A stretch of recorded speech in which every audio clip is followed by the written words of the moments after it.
Okay, Kyle, so I looked at the first lesson I did for you. I think it spelled out things pretty well, but what I saw there is I didn't do a lot of comparison videos to, show you what some elite hitters are doing, what some of the pros are doing.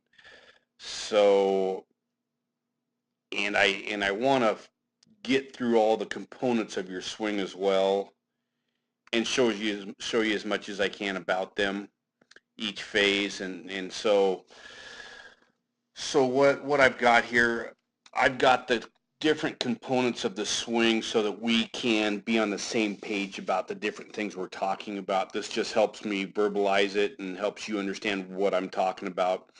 The ready phase of the swing is when you're just kind of sitting there, you're not fully loaded. You're just kind of sitting there waiting for the pitcher to do something. He's set, he's on the mound, but he hasn't broken his hands, he hasn't moved his legs backward. He hasn't released or done anything yet. So you're kind of just ready. You're sitting there waiting to see something from him before you load, okay? So there's the ready phase, which is that phase. Once you see the pitcher do what he's going to do, whether you key off of his, leg kick going backwards, his, waiting to see his hands break, or even as far as waiting till you see the window to the right of his head where his arm comes through. Everybody keys off of different things. Um, but once you see whatever you need to see, you're going to load and gather. You're going to bring you're going to bring your 90 and turn it and pull the bow and arrow, or you're going to go straight to the catcher like you're doing. Whatever the case is, you're going to load and gather and get yourself ready to trigger and launch. So you've got the ready, you've got the load and gather, and the load and gather should be something that you do to get yourself in a position so that it's easy to launch in the correct manner. But anyway, once you're loaded, and then you're no, no, no, no, yes, meaning you're trying to identify whether you're going to swing or not, right? You're going to try to identify the pitch and pitch location and all that stuff. And if you deem that it's going to be in a position you want to swing at it, you're no, no, no, no, yes. When you hit yes, that's trigger and launch. That's how you enter your arms, hands, and the bat and everything into the swing, okay? You're loaded. You got all the tension built in the rubber bands. Boom, I'm going to trigger and launch. I'm going to swing at the ball, okay? Once you trigger, and I'm putting the rearward movement of the bat, the turning of the 90, all that stuff in the trigger and launch category. But once you trigger and launch and turn the 90, now you're pulling the bat, okay? And I'm going to show you a picture of Aaron Judge that shows you you're pulling the bat. Not many of our hitters are pulling the bat correctly, okay? And again, that's a big deal, but that is a phase of the swing, at least for my explanation and helping teach this to you guys, okay? So there's the pulling the bat phase, and then after you pull the bat through and you're getting to contact, shortly thereafter, you're in the power V or full extension phase, okay? That's where all your energy, your weight, your directions going out to the pitcher, out to the ball, okay? And you're full extended that way. And then the next phase is follow through and falling off the cliff. Falling off the cliff is just a way to verbalize when you turn your left rear shoulder backwards, you want to be doing it so hard that you almost get a sensation, or at least in practicing it, that you're falling off a cliff backwards. If you're too rotational, your body's too caught up in stopping the rotation. Okay? If you're just going left to right rotation, horizontal rotation, you're not getting the full fall off the cliff and follow through benefits of a swing. But to classify that phase of the swing, I'm going to call it this. So there we go. I'm not going to put your action plan back up there. It's not much different after I've reevaluated what it was. we can talk about what's a priority and what's not, but after watching these videos, I'm hoping it's terribly obvious that you have to have a pull versus push swing. I'm just going to say this, the website that's built is baseball or saintsbaseball.club. The reason that is there so that our players can gain knowledge about how a swing works, who's doing what do the pros do, what do elite hitters do, how is it explained better so you can understand it, okay? All this knowledge in what I'm discussing right now has been at all the players' fingertips since September, okay? And here we are with, at least probably 11 or 12 of our players still have a pull versus, or a push versus a pull swing and cast their hands and arm bar, okay? So that tells me one thing. I mean, personally, it tells me that nobody's watching the videos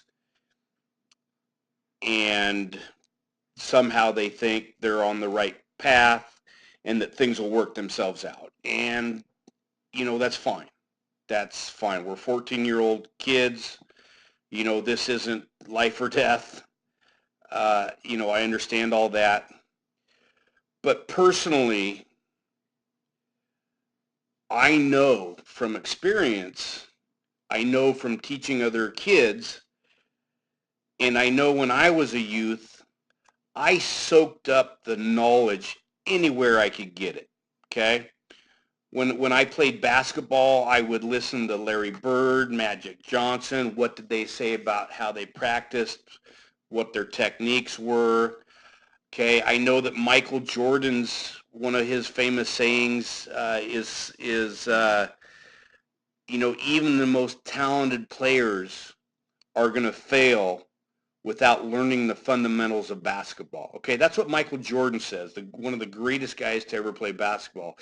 That's what he says about basketball, and that's knowing himself being one of the most talented players to ever play the game. That's what he believes, and he's one of the most talented players. So imagine if you're not one of the most talented players. Fundamentals are important to anything. You can run fast, throw fast, you could be muscular, you can be athletic, you can be all that stuff, but if you don't learn the fundamentals of a sport, at some point you're going to fall off the map, okay? At some point, other people's mechanics are going to outweigh your athleticism or whatever the case may be, okay? At some point, fundamentals count, okay? In 13U baseball on the Warriors last year, for example, the kid that had the best batting average, and it was right near, maybe a little above or not far behind 500, he had the drastic, just a really push versus pull swing, okay? So it's not like you can't go out here and have success in 14U ball with the swing you got, okay? That's not what I'm trying to tell everybody when we're talking about these mechanics and fundamentals, okay? But at some point, you can see your rotational and you're not going direct to the ball. And I guarantee you, Kyle, someday that's going to be an issue.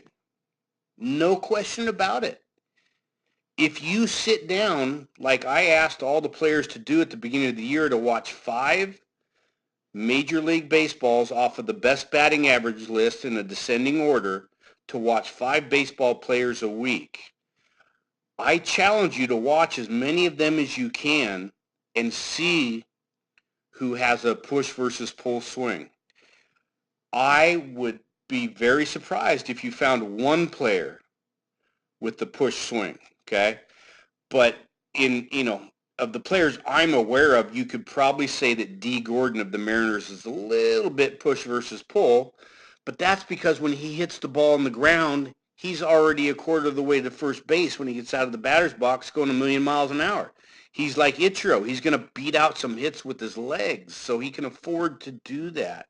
If D. Gordon was a right-handed hitter and not as fast, he would not be hitting that way, okay? So, and yes, there's some hybrids and some people come out of the 90 earlier and things of this nature, so it looks a little bit push versus pull, but I can guarantee you nobody casts, you know, as, fully casts the bat and arm bars and pulls the arm bar through the swing. I mean, it just doesn't happen on a regular basis. Somebody might get fooled and something weird happens. That happens to everybody at all levels of baseball.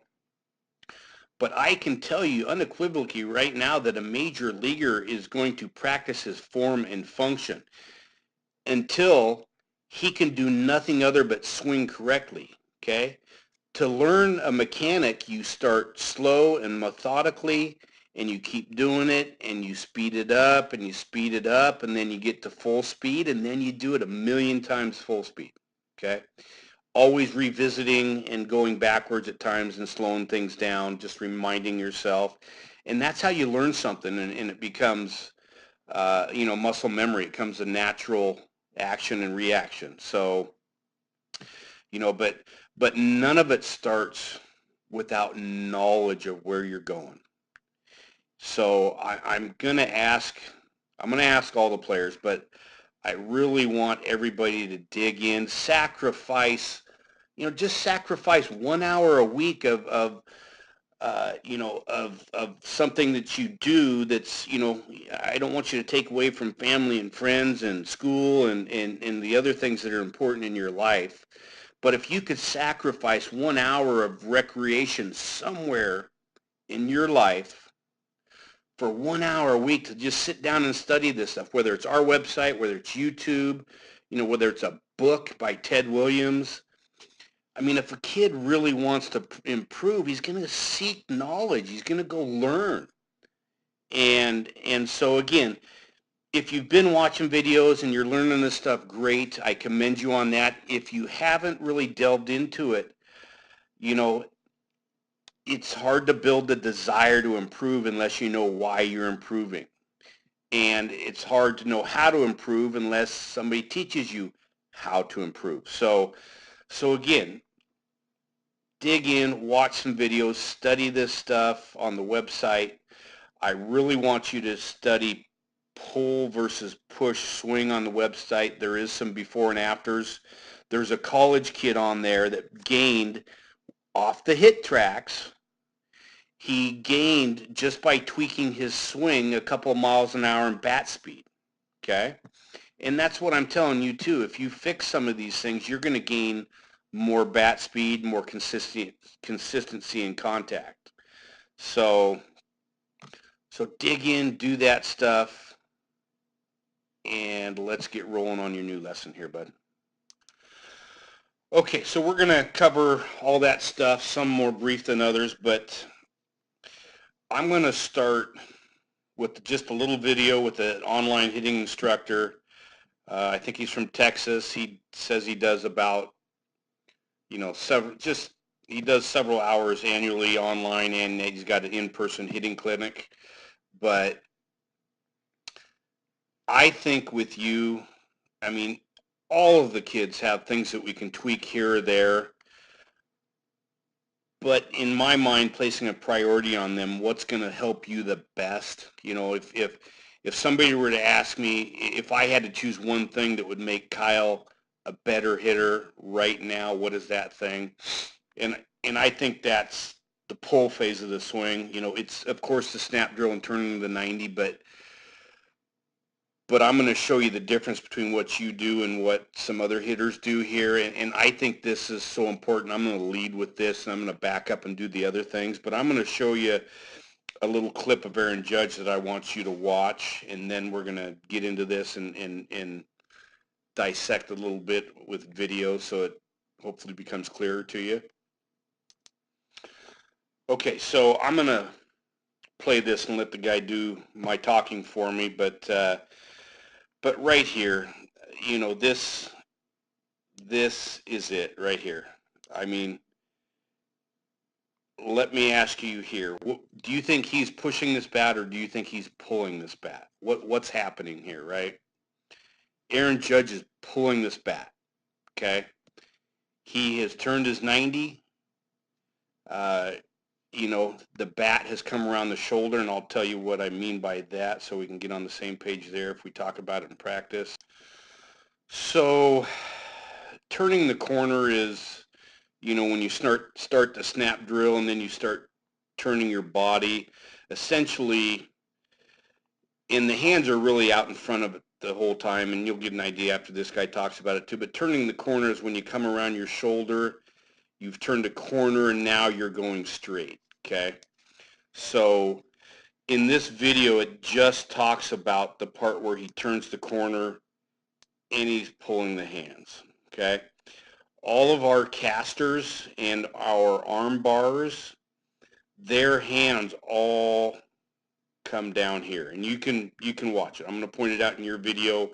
I highly recommend you watch everybody's, and I know that's a lot to ask, but when you get time, watch everybody's swing. You know, be knowledgeable on what everybody's doing. You know, and plus there's other tips and pointers in everybody's drill, but this phase right here is where Aaron's pulling his hands, okay? And again, if you don't pull your hands correctly right now, if our players don't do that, they're not getting in a position where they even need pine tar because they're pushing. Okay, when you're pulling, that grip becomes much more important. Okay, so that's the first thing when I talk about pine tar. But you can just see here the muscles in his arms. He's pulling that bat. He's not pushing it. Okay, his hands are literally pulling that bat. And then if you remember, if I talked about a laser beam coming off the end of your bat at all, okay, his laser beam off the end of this bat is going to dissect this ball right in half, okay? So, you know, this pulling the bat and maintaining the 90, of course, is the most important thing that I think you need to get a grasp on to help yourself out. So I'm going to play this video. You know, it's pretty self-explanatory. Please watch it, and I'll be back in a minute. Hey there, Ron Sullivan, your online hitting consultant. Aaron Judge last night proved that the hands matter in a 500-foot home run. Man, this discussion makes people nervous, and it because of all the new teaching out. That's Josh Donaldson interview where he says, "I don't feel my hands." And then in 1975, guys are being told to slap balls on the ground with their hands and so forth. In my experience, right, I had a very rough time initially when I was teaching kids using video. Because I was trying to use the same methods that the guys that were using video were talking about, and I had some great results. But one of the things that I've struggled with players is this phase of the swing. No matter what, obviously, a better understanding of how the body's turn works and the connected forces that work together definitely help make improvements in players. I saw dramatic improvements that were different than an old method that I might have used, right? But what I kept struggling with was this phase of the swing because I was telling players that the body's turn was what was going to dictate, not their hands or anything like that. I realized I was missing something all along. I started focusing a lot on the top hand arm and what was happening with young players and what was happening with players at this level as they drop into their weight shift. All these guys, almost all, you see back here, his back elbow is still back, right? Still back behind his hands, right? So that he can get to the inside really well. Right, so you cannot hit this position, and this is what I ultimately came up with. And first off, let me say this, is that, Jake Epstein termed this position as the $1 million position. that basically the hands being in front of the armpit in this turn, he said it was extremely important, and I support that completely, because this is exactly the things that I was seeing with young players, is that their body was turning, and the hands were chasing, right? The barrel cannot chase the turn. And so this is a great example right here. Now, again, this was a 500-foot home run. And if you notice his chest in relationship to the knob of the bat and his hands, you could almost say that his hands are already in the middle of his chest here, right? And it's almost impossible, especially with the reinforced idea of the hands don't matter movement that's happening, especially when you're teaching young players, it's impossible for them to hit this position, right? If they don't understand how to use their hands in the unload portion of the swing. It's so important that they get out of this zone clean, right? In order to get to that spot. Notice the difference, or the space between the elbows here, right? Kids don't get here not because they're trying to use their hands, it's because they don't understand how to unload their hands correctly. So I had a, and I appreciated the comment, but somebody commented the other day about how the difference between a linear and a rotational swing is the linear kids will have their elbows closer together, rotational guys will have their elbows apart. And I think that you'll see elbows apart in a well-defined swing, in a swing that's good mechanically. But I don't think that that really is a defining characteristic of linear and rotational. I think what that is a result. Linear is a player that doesn't understand how to, or the elbows coming together is a player that does not understand how to get out of this phase correctly. And in my experience, I do about 1,000 hours of private lessons a year here in Hazlet, Texas, and I do online academy stuff. What fixes this a player's sequence problem is when you throw out the idea that the body is going to drag the barrel around.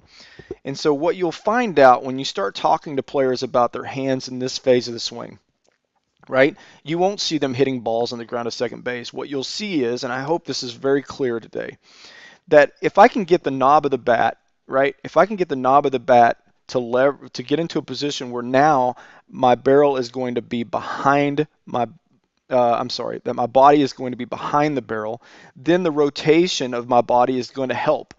If the knob of the bat is chasing the rotation of my body, which is exactly what a lot of guys are teaching these days, right? That the hands don't matter, that the hands are an extension of the body. Just turn those shoulders, man, and you're gonna clobber the ball. You cannot hit that position right there by turning your shoulders, and the hands are just following that turn. Okay, so hopefully you watched that video and got something from it, understood, what pulling the bat really means in the swing.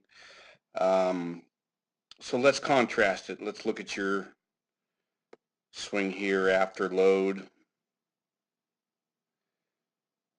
Okay.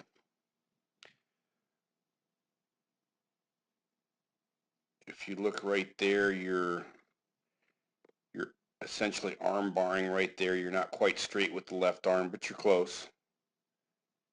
And as you pull out, you get straighter, so you're arm barred right shortly after this. But look at where your arms go in the swing. Your hands. Okay. So here we are. Here's your corner. Okay. And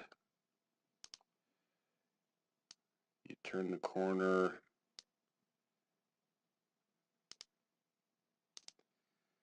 So what Aaron's doing is he's turning the corner. He's up here with his hands closer to his shoulder. And you've got your arms pushed downward and outward away from your body. Okay. So you've extended your arms away from your center mass as well. And just, it's all blurred here, but I can just imagine how much effort you're exerting here. Look at the muscles in your legs. They're all, they're all, everything's tightened up, and I imagine your upper body's the same way. You're a strong kid, you're given all your effort at pulling your bat away from you, away from the body. You're getting them down low. You're extending your arms. And this is common for youth baseball hitters. Again, do not feel bad about arm barring and casting the bat. Okay, that's not the point. Of the point of this is to show you what a pull swing is and to help you achieve a pull swing. That's my main focus with all you guys, is to help you become better hitters. But just look here at what's happening with your hands so that you have contrast as to what you're doing compared to what these other guys are doing. So,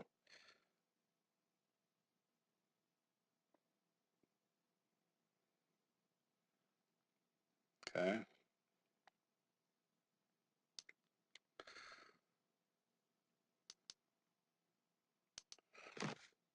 Okay, so here's Abram with you, and he's casting and arm barring here too. Okay.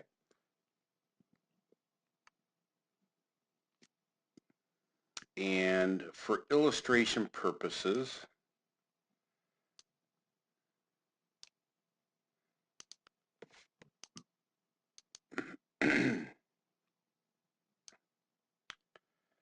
I just want you to take note.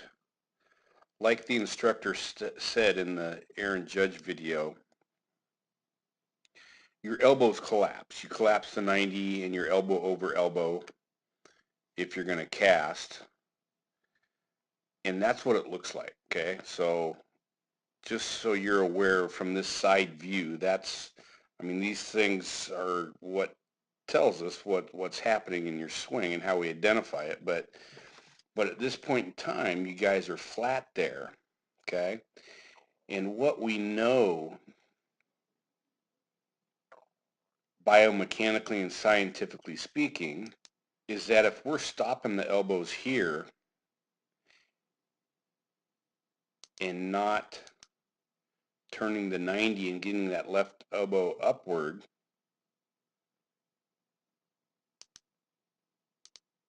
okay, if we're not taking our left elbows up here, okay,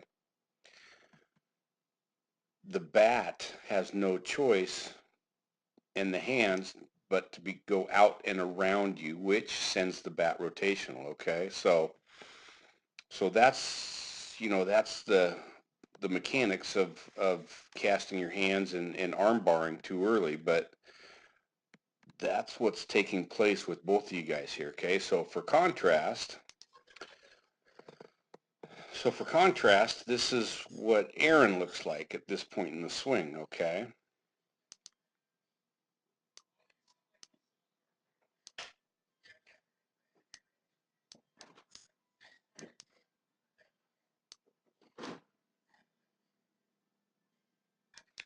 So if you look at his elbow in the swing, where it's at, in contrast to your guys's, he's clearing the left elbow so that the hands can do what they're supposed to do, okay? So when you turn the 90 and clear that elbow, that gives you room for the hands to come through. You want to leg the bat, you want the bat barrel to be the last thing that comes through, okay? And when we talk about a vertical swing versus a horizontal swing, all Aaron's doing, he's not looping downward, excuse me. So to achieve a vertical or a more vertical swing, if he does the snap drill correctly, that's launching the bat rearward, and then when he pulls straight with the hands directly to the ball,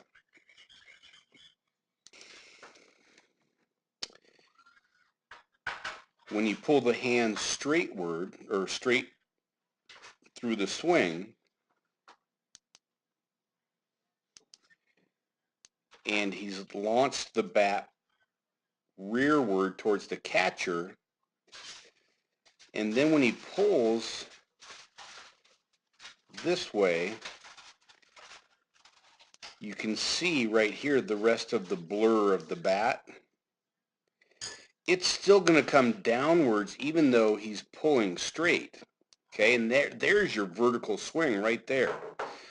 It's not you're looping the arms and hands backwards. You're entering it rearward in the swing, and when you pull, it's still going to come down here, and as you pull, it's going to come up in that direction on plane. Okay,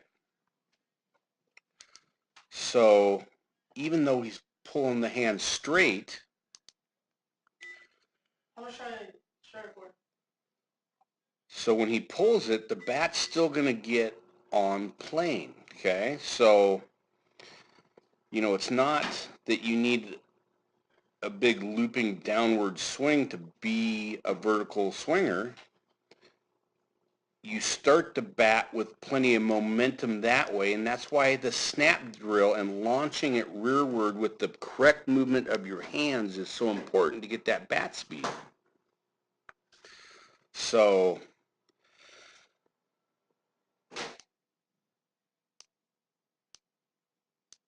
again, that's so important in the swing. So, but anyway, so you can see his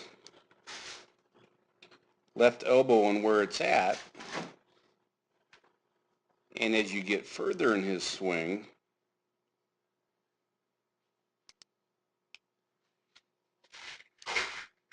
you can see that his left shoulder and elbow are now parallel with the ground. Okay? So that's how it looks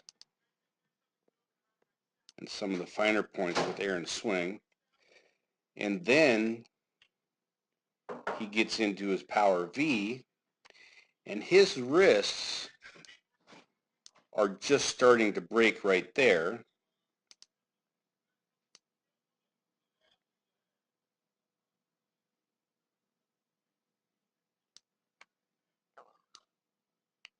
And yours are starting to break right there.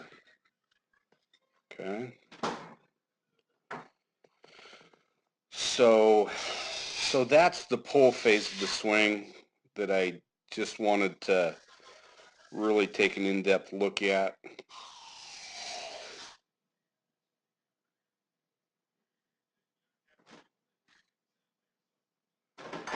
I'm going to move your video back and forth so you can study this.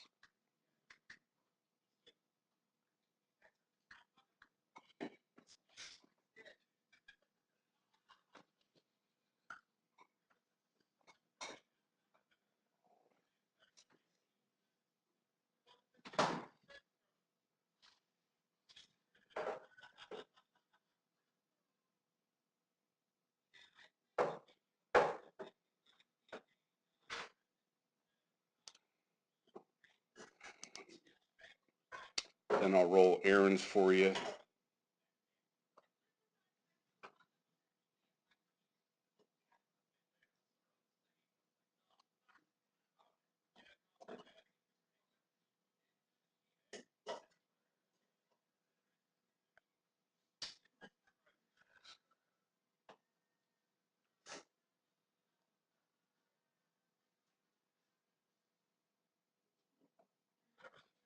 Okay? Okay, so now I'm going to back up and talk about ready, load and trigger, pulling, and all the individual phases and touch on those briefly here. So I'm going to play a little video that talks about an athletic stance and posture, and it deals with your ready phase and a little bit of your load phase, but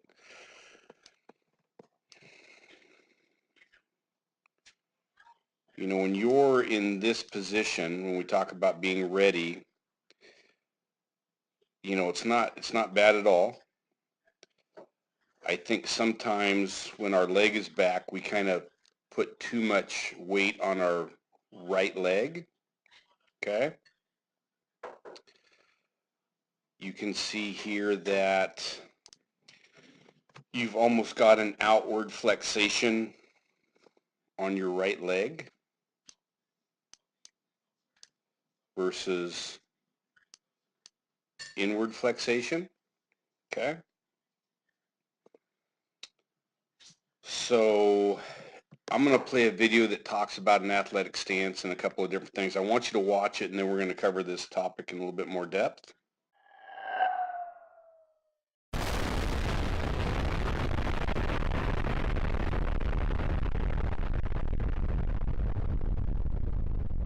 Hey, what's going on, fellas? How we doing? Matt Antonelli here, answering questions for you guys today that you sent in. The question today is, how do I get in my legs more? How do I use my legs more? How do I become more athletic as a hitter? If you're watching games, you're going to hear this a lot. You're going to hear coaches or parents yelling at hitters, "Hey, get in your legs! Hey, use your legs! Hey, get athletic up there!" So I want to talk about what that means, because what I usually see from hitters is when they're in their stance and someone says, "Hey, get more athletic up there, get in your legs." Most hitters will do this, right? So they'll say, or a lot of times people say, "Hey, bend your knees, be an athlete." So they go like this, right? From this side, this right here, okay? When I do this, I feel no more athletic than when I was standing up tall, right? This does nothing for me, but that's the adjustment I see most hitters try to make when they try to use your legs more, get in your legs. They just squat down more. Here, okay? For me, the athletic move or the posture that you want to try to get into to use your legs and to feel grounded is not this, but it's this. So it's my butt is pushed out, my chest is now over the plate, and now I feel like I'm grounded. I feel like I'm in the ground. I can use the ground to create something to hit with. Again, when I just do this, I don't feel any more grounded. I just feel like I bent my knees, almost like I'm sitting in a chair, but I don't feel more athletic. From this angle again, I push my hips out and I get my chest over. Now I feel athletic. I feel grounded. And if you think about any sport you play, if you take baseball, take the bat out of your hands and think about any other sport, basketball, football, hockey, soccer, whatever, it doesn't matter what sport. When I'm athletic, right, if I'm going to play defense in basketball, I'm going to be here. I'm going to push my butt out, my chest over, and I'm here. If I'm a football player, I'm a middle linebacker, and I'm getting ready to go after somebody, I'm here, right? If I'm a hockey player, I'm here. If I'm a quarterback, I'm here. If I'm a fielder, I'm there. I'm there in every single sport. But when people put a bat in your hand, they say, "Get athletic." Now they do this. Whoever played defense like this in basketball, really bad defenders, guys that don't really play very high levels of basketball, right? Like, no one is doing anything from this position. It's got to be this position. My butt has to be out. My chest has to be over. I feel grounded, athletic. I feel balanced. I feel like I can move either way. And now when I'm hitting, I can use the ground to hit. I can control my weight and not get out front or too far back here, right? So now I'm really dynamic, and I can be an athlete, right? If I can be an athlete as a hitter, I'm going to give myself a better chance to be able to adjust on different pitches, to be able to swing the bat with some bat speed. And so I have to get in that butt out, chest over, good posture, and feel like I can stay there throughout the swing. So hopefully this helps you guys out a little bit. I get this question all the time. I see this happen all over the place. And so, I don't think there's a ton of info on how to really feel grounded, how to really get in your legs the true way. So let me know if you guys have any more questions in the comment section below. I'll try to help you guys out. Please subscribe to the channel if you have not done so already. Give the video a thumbs up. I really appreciate that. Share the video with all your friends. Also check out our Instagram page, Antonelli Baseball, and our Twitter feed, Matt899, where I'm posting a ton of videos for you guys to help you guys out. Also check out the description box below, where I've got links to a bunch of books I've been reading recently, and also have some training tools that we use with all of our players that I think you guys will like. Check out our website, anthonybaseball.com, to find out how to work with us and also how to be part of our teams. And that's all I got for you guys. Thank you again for the question. Good luck to you. Hopefully this helped you out. Keep watching the videos, and we'll talk to you later.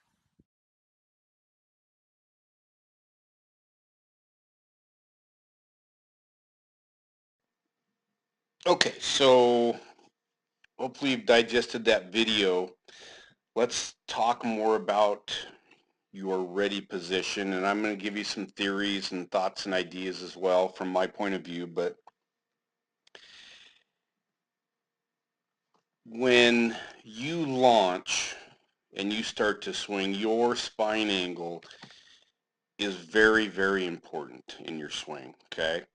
You want the correct spine angle so that you have a place right here to where your arms and hands can come through. If you're attacking an inside pitch, this is where your arms and hands are going to be coming. If you're attacking an outside pitch, they're going to be a little bit to the left of that, okay? But my theory in hitting is the more you stay quiet, the less the body has to do, less the brain has to do in managing the body, okay? So my theory of your ready position, I like to see that as close as you can get it to your loaded position, okay? If your ready position is really close to your loaded and launch position, okay, then there's less your body has to do. But if we take a look at Matt Antonelli and his spine angle, okay, his spine angle when he launches and swings is 52 degrees. Okay, so that's how far he is out over his toes with his shoulders, okay? Your spine angle in your ready position, again, this isn't load, but your ready position is at 72 degrees. So now, not only do you not have to pull the bow back and load your arms and hands and stretch the rubber band between your left hip and right shoulder, you now have to bend over, get your shoulders further out over your toes in order to do that, okay? So again, we can look at your tape and look at your stance here. You look fairly athletic. You know, you're not far off, but to achieve the correct spine angle in the swing, not only do you have to load your arms and hands and everything, but you have to bend over a little bit further, okay? So that's just more movement the body has to do. So I prefer getting loaded right next to your, or being ready right next to your fully loaded position, okay? So I just want you to see the spine angle here and demonstrate that. So for contrast, your loaded position is at 65 degrees in the angle between your upper torso and the ground. So that's where you move that much from the 70 watt odd measurement down to 65, okay? Okay, and so for some contrast here, here's Albert Pujols. Albert Pujols' ready position and his loaded position are 100% identical. He does not move to load. He's already loaded. He's got as much tension between the left hip and right shoulder as he can get. When he swings, he starts the lower half, creates a little bit more tension in that rubber band between the left hip and right shoulder, and he just swings. But you can see right here, if Albert Pujols were to take his left foot and lift it off the ground, he's naturally going to just fall forward, okay? Because he's got this inward knee flexation, okay? So Albert is in a 50-50 equal opposite with his legs, an athletic stance. From this position, he could do anything. He's ready to jump up, squat down, jump forward, jump backwards, twist. He's in an athletic position where he can do anything right there, okay?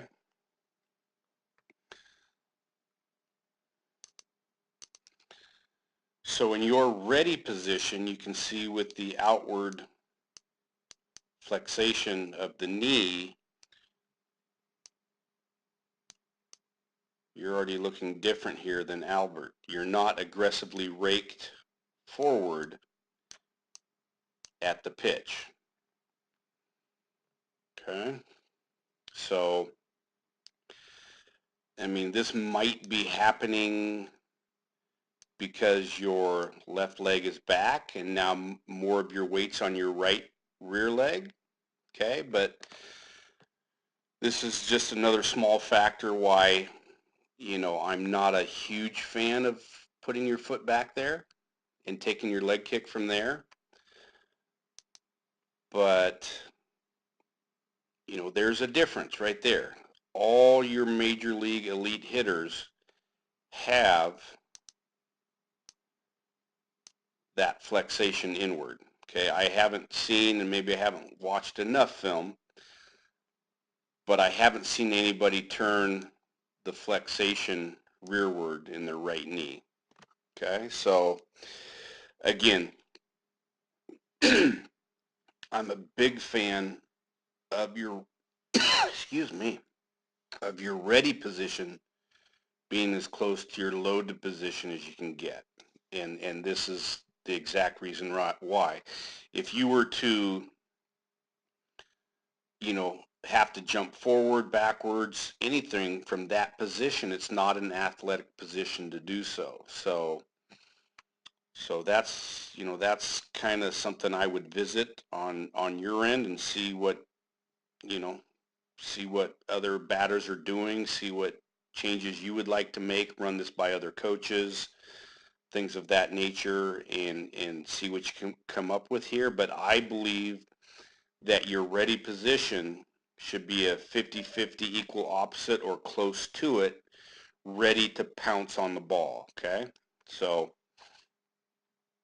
your ready position also with your hands, you know, now you have to do a lot of movement to load. You see, you got to move the elbows and the hands and all that stuff. So, but with that said, let's go to load now that you've seen your ready position and take a look at that.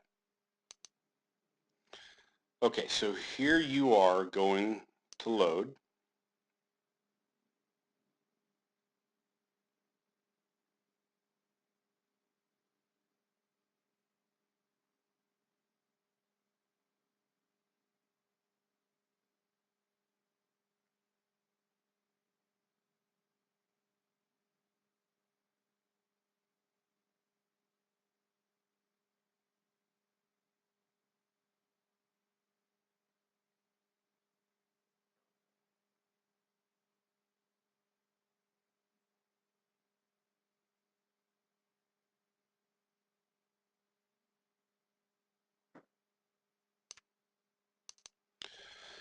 Okay, so I'm going to throw another video at you here that talks about the load, and then we're going to come back and look at some other stuff. Please watch the video and then resume your lesson.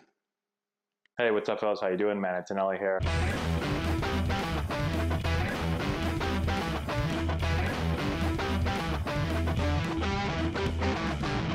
Hey, what's up, guys? How we doing, man? It's Anelli here today, answering your questions. Today, we're talking about the pullback in the swing and why it's really important, what it is, and why it's important. Okay, so the pullback, you know, for years and years and years, people talk about getting their hands back, right?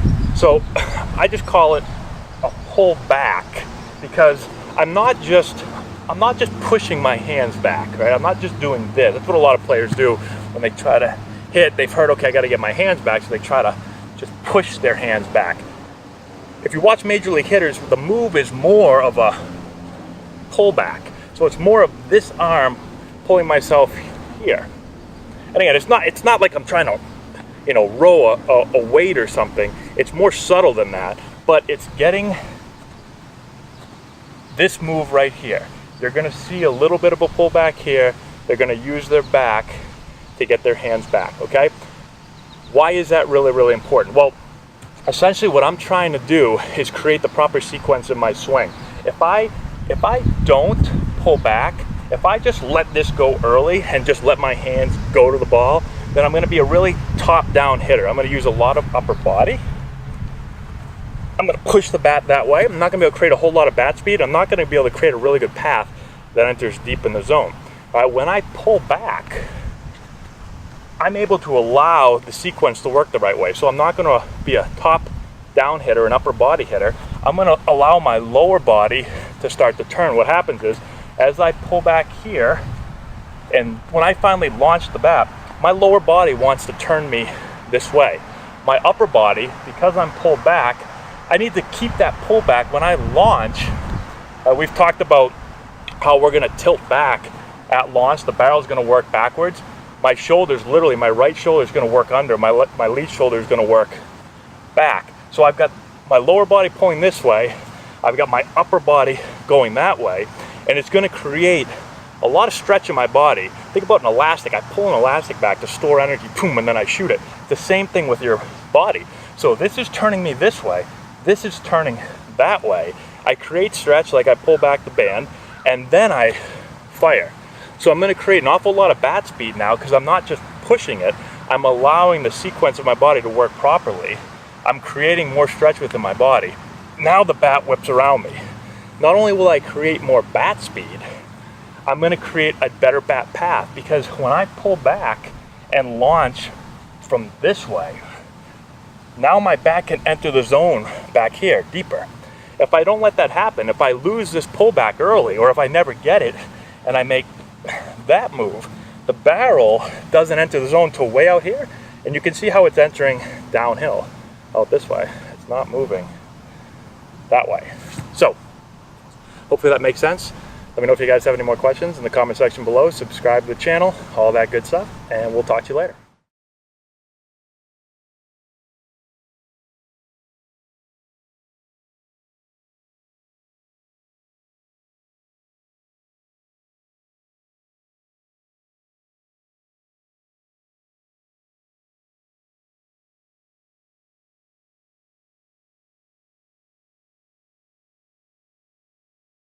Okay, now that you've watched that video and understand the way Matt's teaching it, now that you have that knowledge, I want you to watch all the swings you can from Major League Baseball players and see who's doing what. But here is Mike Trout, okay? So, again, my theory and the way I like to teach this, based on, what I've seen in baseball and know about baseball, but you can see Mike, that's where Mike is. This is his position, more or less, at ready. So he's lifted the legs and he's started to come back, and you can see right there he has very little movement from there, but he is coming behind him, not towards the catcher, but right there you can see that right elbow pulls back behind him just a little bit more. Okay. Yes, his hands go back a little bit as he's getting the knob at the catcher so that he can get maximum bat speed and have a good leg position as he starts to pull the hands for maximum bat whip and bat speed. But essentially his movement is very minimal, but he is pulling backwards just a little bit more there to gain just a little more stretch between the left hip and right elbow, which coincidentally obviously stretches the rubber band from the right shoulder to the left hip as well. It's just led by the right elbow. Okay, so just a little bit more pulling back of the bow and arrow, and he's ready to go. So he doesn't have a ton of rearward movement. It's more just pulling it behind him as he rocks back and gets his leg kick going. So that's how Mike Trout does it. This is how Mitch Haniger does it. You can see he looks a lot like you in the ready position as far as his hands and arms. But one quick note before we get back to that, you can see his athletic stance with his legs right there. Okay, he's in a position where he could move anywhere, do anything, jump, run, go forward, backwards, whatever the case may be. Okay. But as we look at his progression from ready to load, he doesn't bring his torso rearward. You can see right here, watch his right elbow. He's lifting it up and he does bring it rearward just a smidge, okay? But he's already so close to his loaded position and where his hands need to be, it's a minor movement, okay? But he is right there going rearward behind him, not towards the catcher, to get loaded, okay? And it looks like he's moving to armbar, but you can see that relationship in the bend of the left elbow. He doesn't straighten that arm. He kind of gets a little stretch from his shoulder area, okay? But that's how he goes to his load.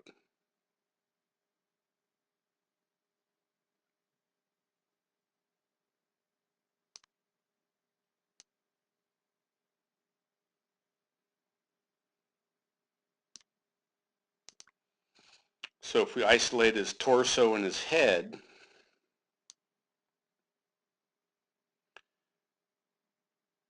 he's got very little movement rearward there, okay, in going to load.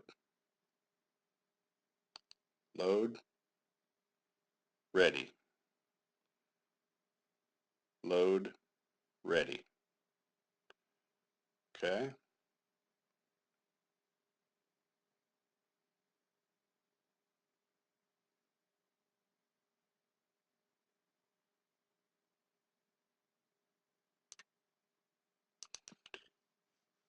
So if we do the same for your ready to load here, it looks like this.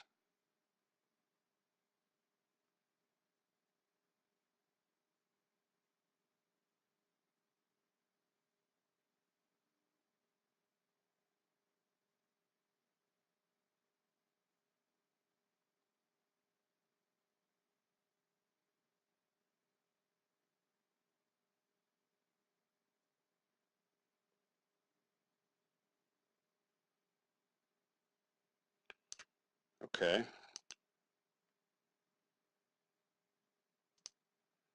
So as was discussed in the video,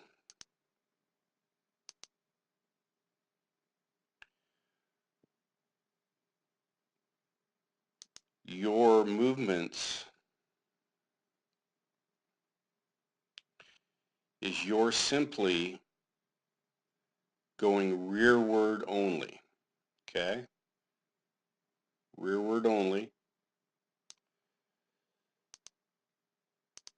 There's an absence of pulling the bow behind you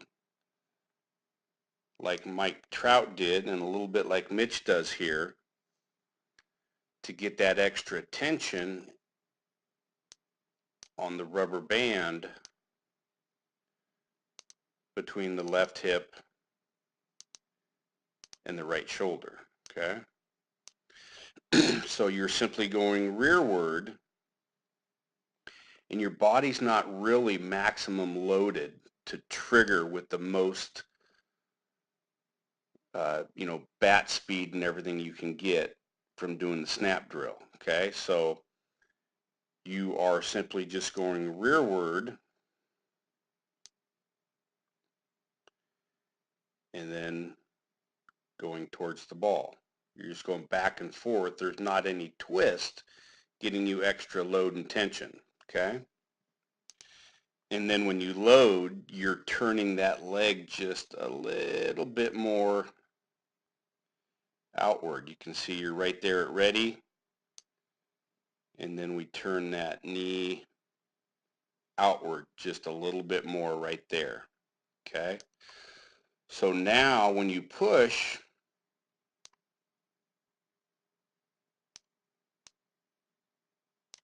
you don't have as much momentum going forward from natural position. You have to create that energy in your body, okay? So as far as the bat in the load is concerned, you can see Mitch has it in a very similar position as you right there, but he gets the bat in a position where it's much easier to trigger rearward with the bat. You can see you don't achieve that position. Your bat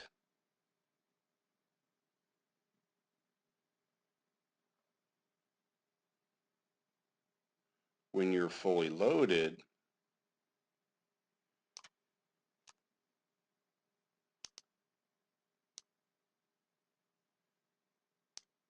is still pointed quite a ways behind you. Whereas you can see Mitch's bat is ready to just lay down directly behind him.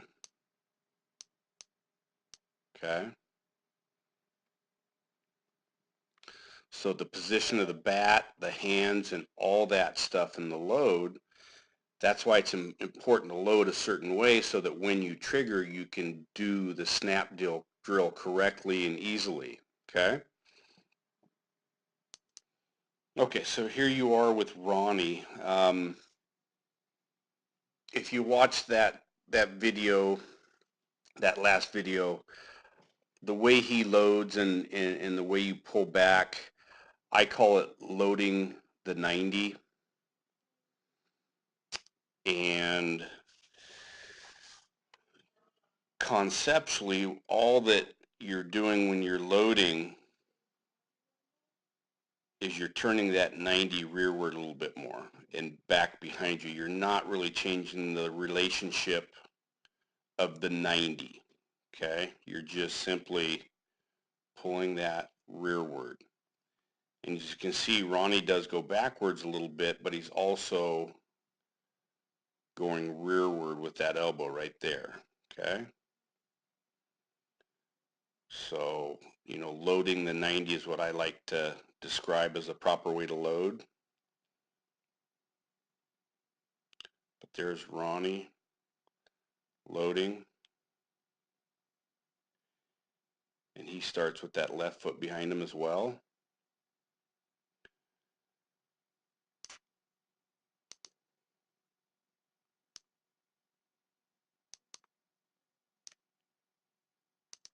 And you can see his knee here. He's got it flexed inward just a tiny bit, but again, not flexing rearward so that he can gain coil and everything with that right hip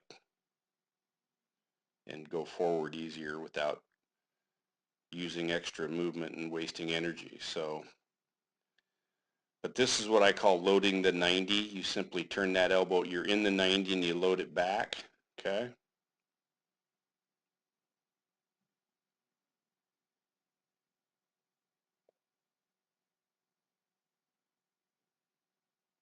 And I also want to just quickly make a comparison on the way the bat's being held here. If you look at your left hands on the bat,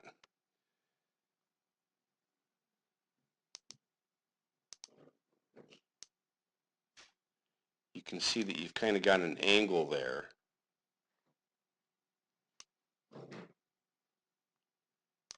Where Ronnie's just a little bit more straight there. So that kind of feeds in a little bit in what I'm talking about in your grip. So I just wanted to point that out while we got Ronnie up here. Okay, but that's That's what I call loading the 90. You're already in the 90 and all you're doing is pulling your right rear elbow behind you and not changing the relationship of the 90. So just for contrast and comparison, here is Sawyer. Okay, he's got his 90 and the right rear elbow just goes rearward there. And he maintains the 90.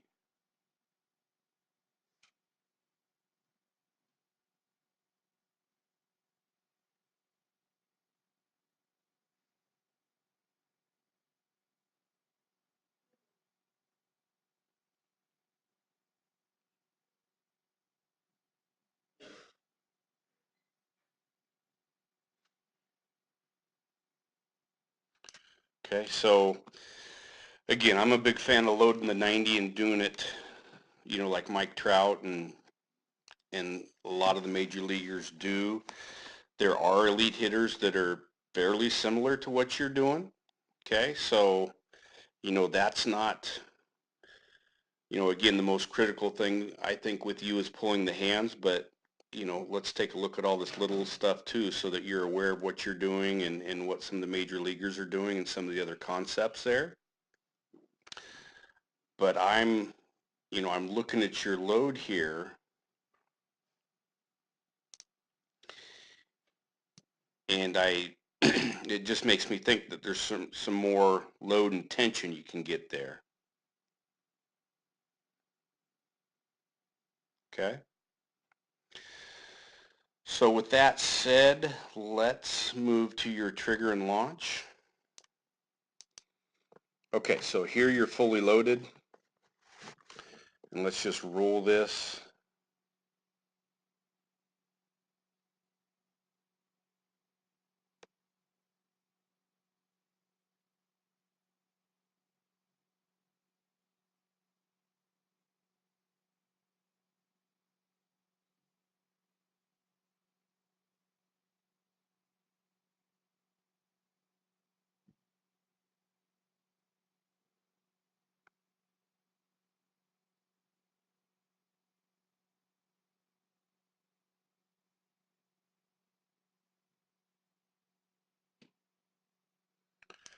Okay, and so what I'm seeing here is,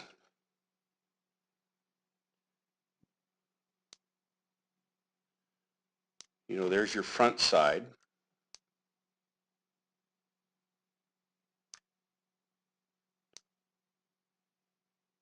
and there's your back side, and it's all moving together. Okay.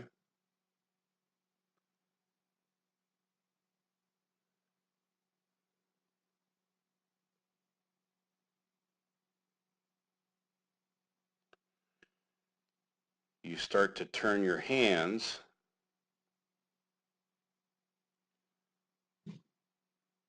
downward, and you leave, you know, you do leave them behind just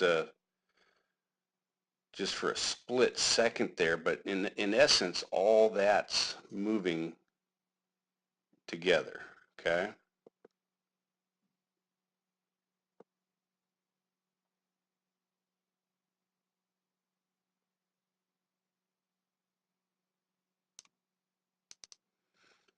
So as we look at Mitch here,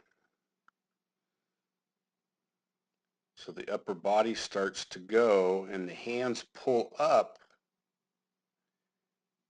and out just a smidge more, and he gets that little extra load there, okay? Right there. Okay, it's slight, it's not huge. And again, you do move that way a little bit.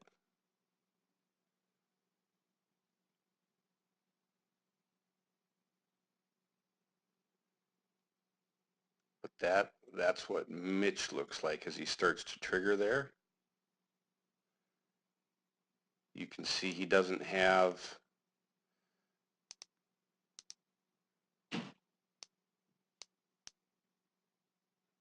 the torso going rearward. He stays aggressively raked. and upright.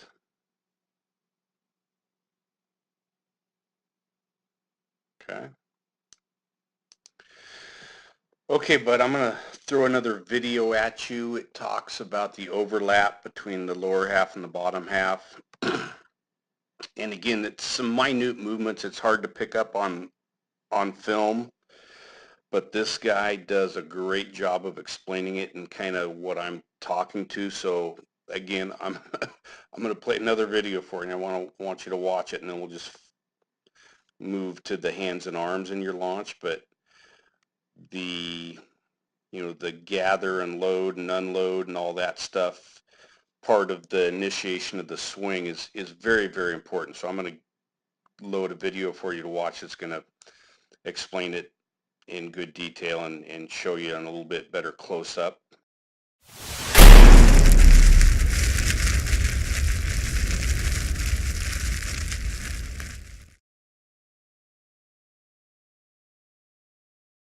Overlap is a quick phase that's achieved in every high-level swing.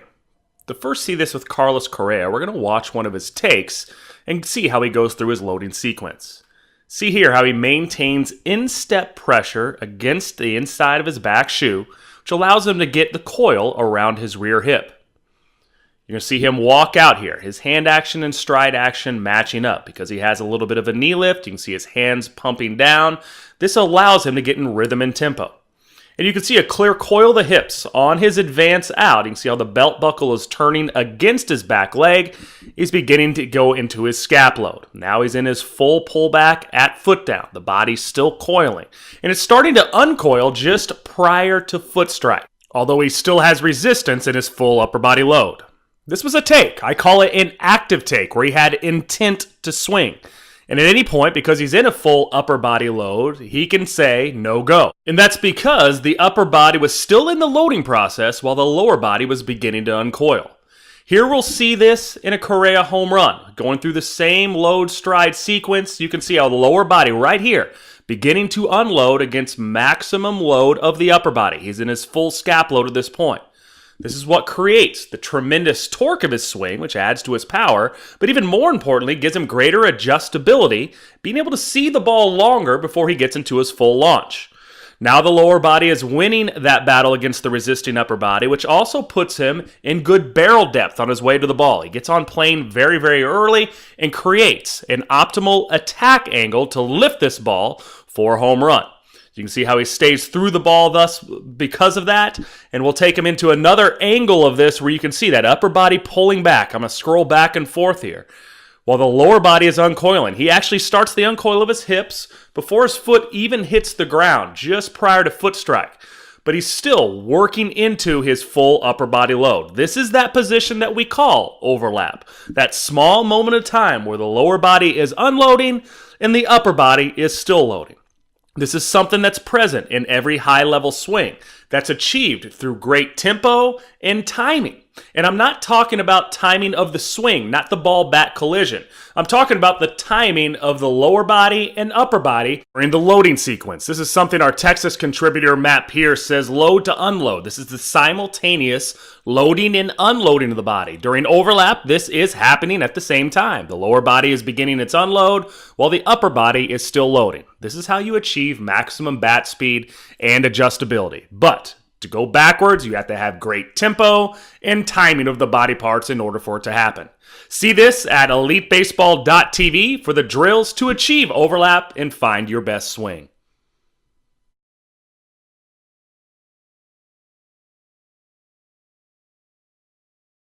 Okay, so now that you've seen that, that's what I've been trying to illustrate here for the last few minutes, but you can see here as you're going forward,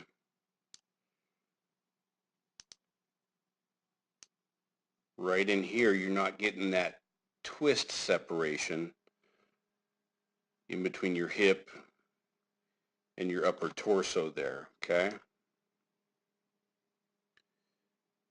It's just kind of all moving together.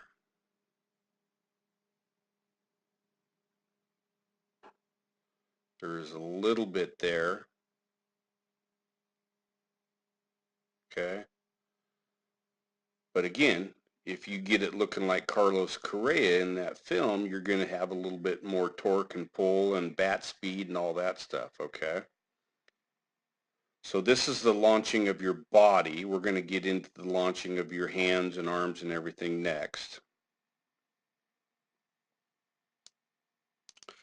Okay, so that's enough on the torso. Let's look at the arms and hands and shoulders and everything in the launch here, okay?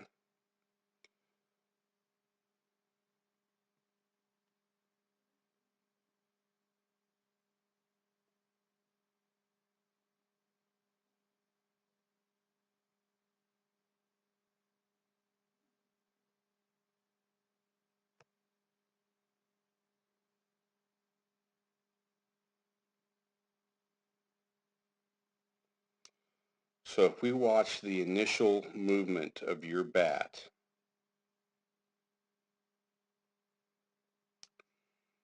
your bat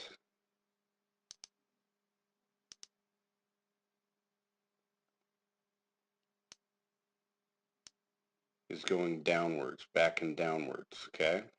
Behind you.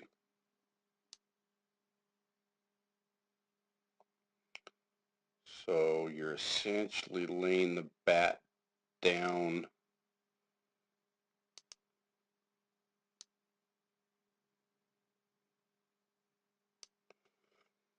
flat, kind of behind you, okay? So that now when you start to swing, instead of getting the bat in a good wrap position and then moving it at the catcher, you're kind of moving the tip of the bat downward, and this is where you become rotational, but the bat's moving in this direction, okay? So the first thing is the direction of the bat, which is due to what your hands are doing to it and not getting to a full proper load, but the direction the bat's traveling is not as we'd see done in the snap drill, okay? But your arms, you start to turn the 90 a little bit there, right? See that? So that's a good thing, and that's also one of the things that tells me that, you know, you're just a few tweaks away from getting this stuff down, but the direction of the bat from the get-go is incorrect and causing a rotational swing that's further exacerbated by the casting of the hands and arm bar, okay? So you start at rotational and then you get it even more rotational as you continue the swing, okay? So the way you're entering into the swing, I think a different grip is going to help achieve more bat wrap and get that thing moving in a different direction once you start moving the hands, okay? But you're pulling down on the bat with your right hand, sending it behind you and almost flat right there behind you, okay?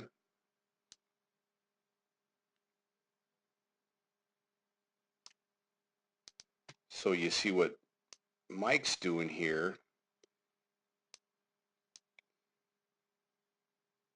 He's further bat wrapping and getting the bat into position where it can move behind him.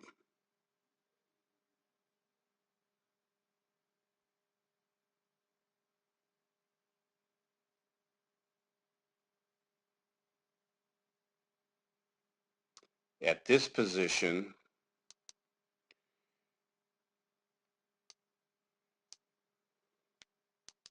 your bat's a little flatter and lower. So hard to see when I'm drawing that line in comparison there, but you can just see right there at that point in the swing, the difference in the position, which means on full load, you didn't get to where Mike's at, okay?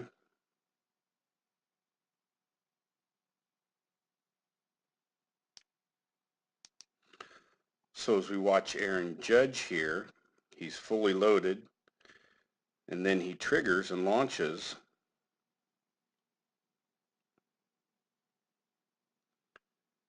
And you can see the bat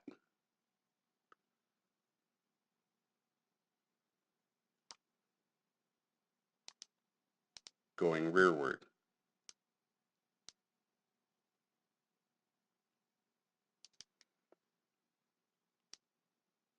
So Aaron's bat just goes right to the catcher. Okay, he's in a really good bat wrap position, which is going to give him good leg. And the bat just goes rearward. Look at that.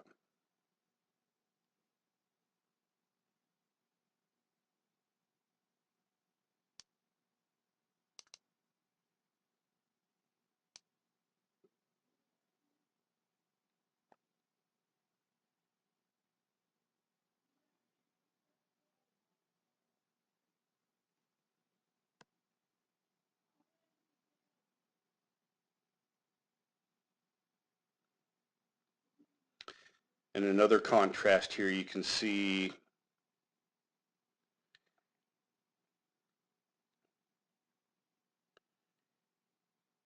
when Aaron starts to move, he's left foot down.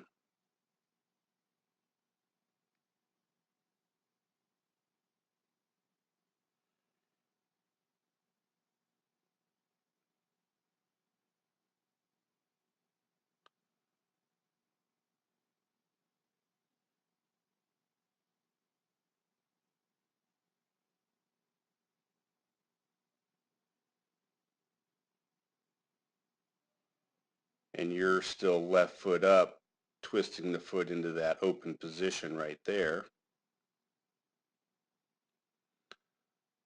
He's already foot down. Okay.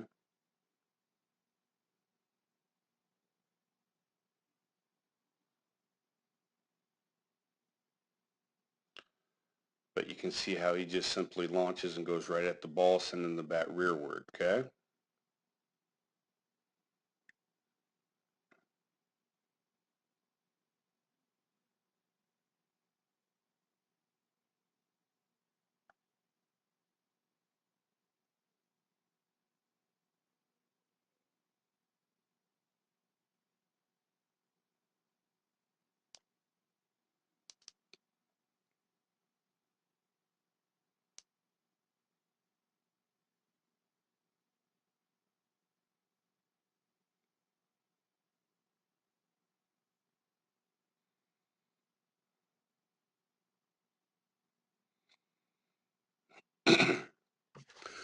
So I'm a big fan of this, but a lot of people teach that,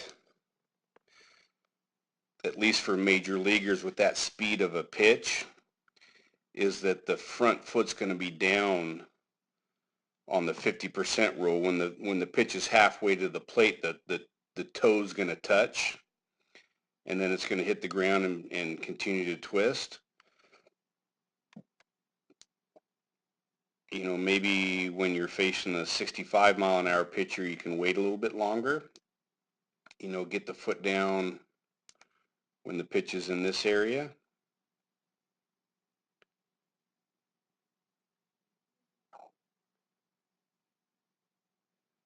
So your toe touches, but then you lift it all up again and it hits the ground right there. Okay, so that pitch is right on you. That pitch is in this area right here when you touch down with your left foot.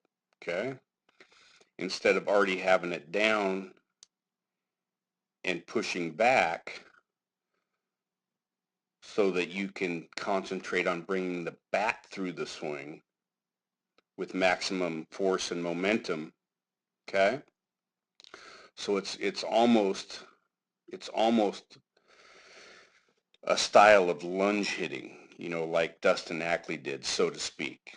Okay, but if you get that foot down earlier there and you start to twist a little bit and stay back like Aaron, that's going to give you more power.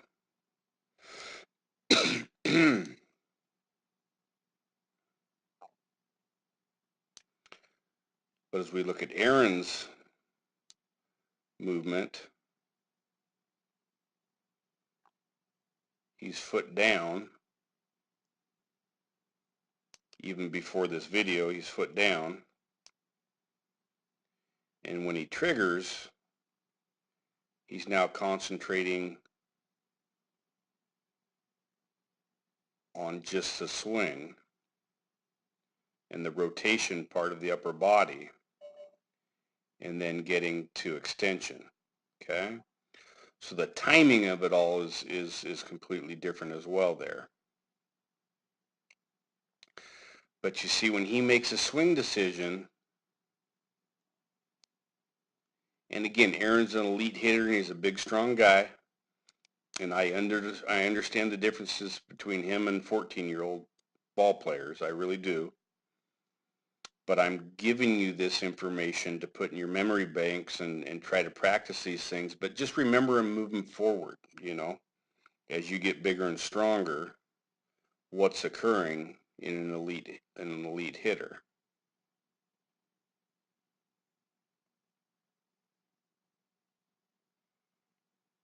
Okay? Okay, so we're not going to talk about it long. You've watched the videos and we've rolled tape on it, but again, the next phase of the swing is the pulling of the hands through the swing directly at the ball. Okay? One thing when you cast the hands in the bat and you arm bar, that's, I think, maybe why you move forward the way you do in the swing, to get power to do that. Okay? So again, if you stabbed that left foot in the ground a little bit sooner and pushed back and pulled the hands correctly and didn't cast the hands in the bat and kept the 90,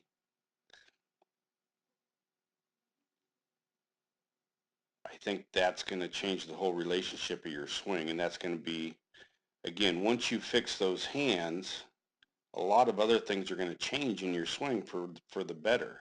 You might not need to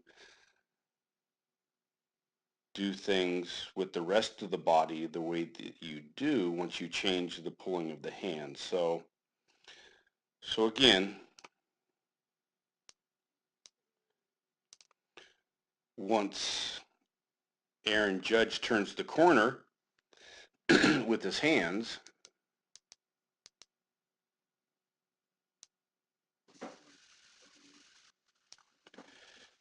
it's just a straight pull. Okay?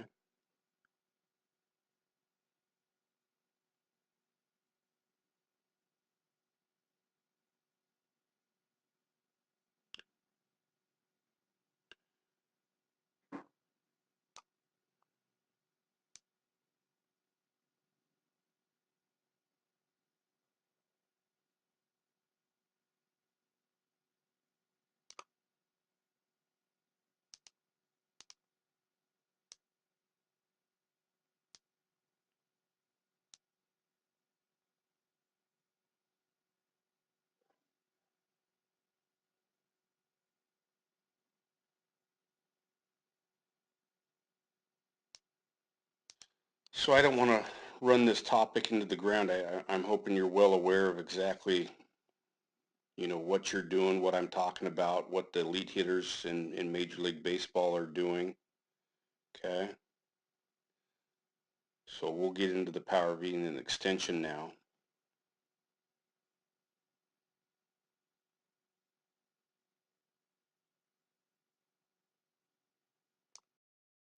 Okay, Kyle, so I'm going to throw a barrage of videos at you. You know, I'm breaking the swing down into pieces here for you just to give you some ideas here. But really, you know, there's a lot of things working in unison and together, and it's, you know, something you also want to get a feel of the whole swing in totality and certain sequences of different movements of the body from, you know, feet to torso to hands. So I'm going to throw you a barrage of videos that are hopefully going to give you conceptual ideas of why people are doing things, explanations of why they're doing it. It's going to give you visual knowledge of what it looks like.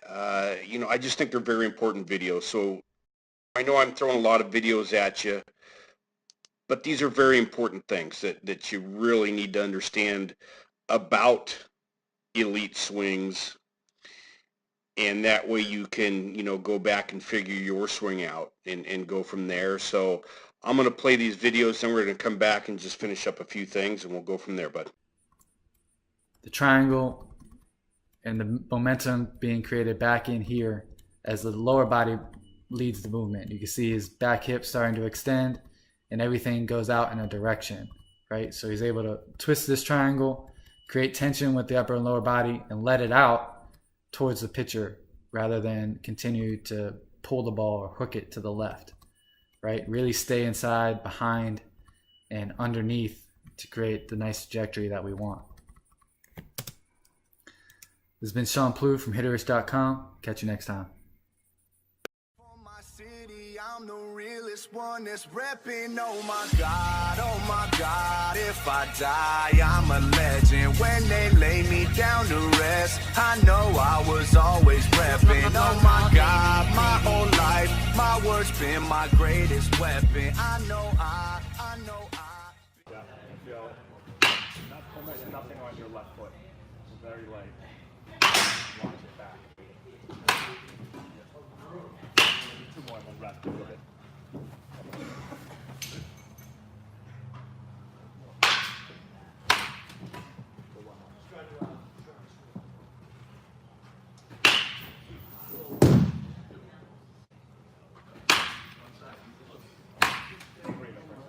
Show everybody you.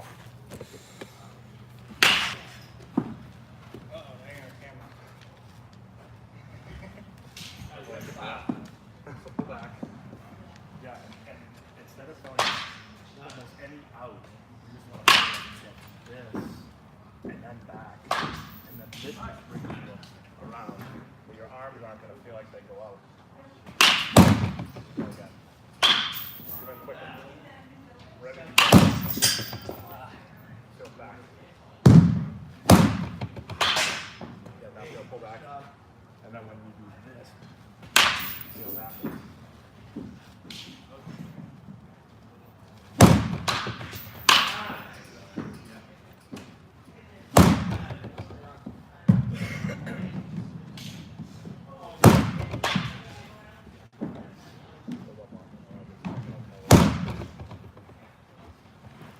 Hey, what's up, fellas? How you doing? Man, it's Anelli here.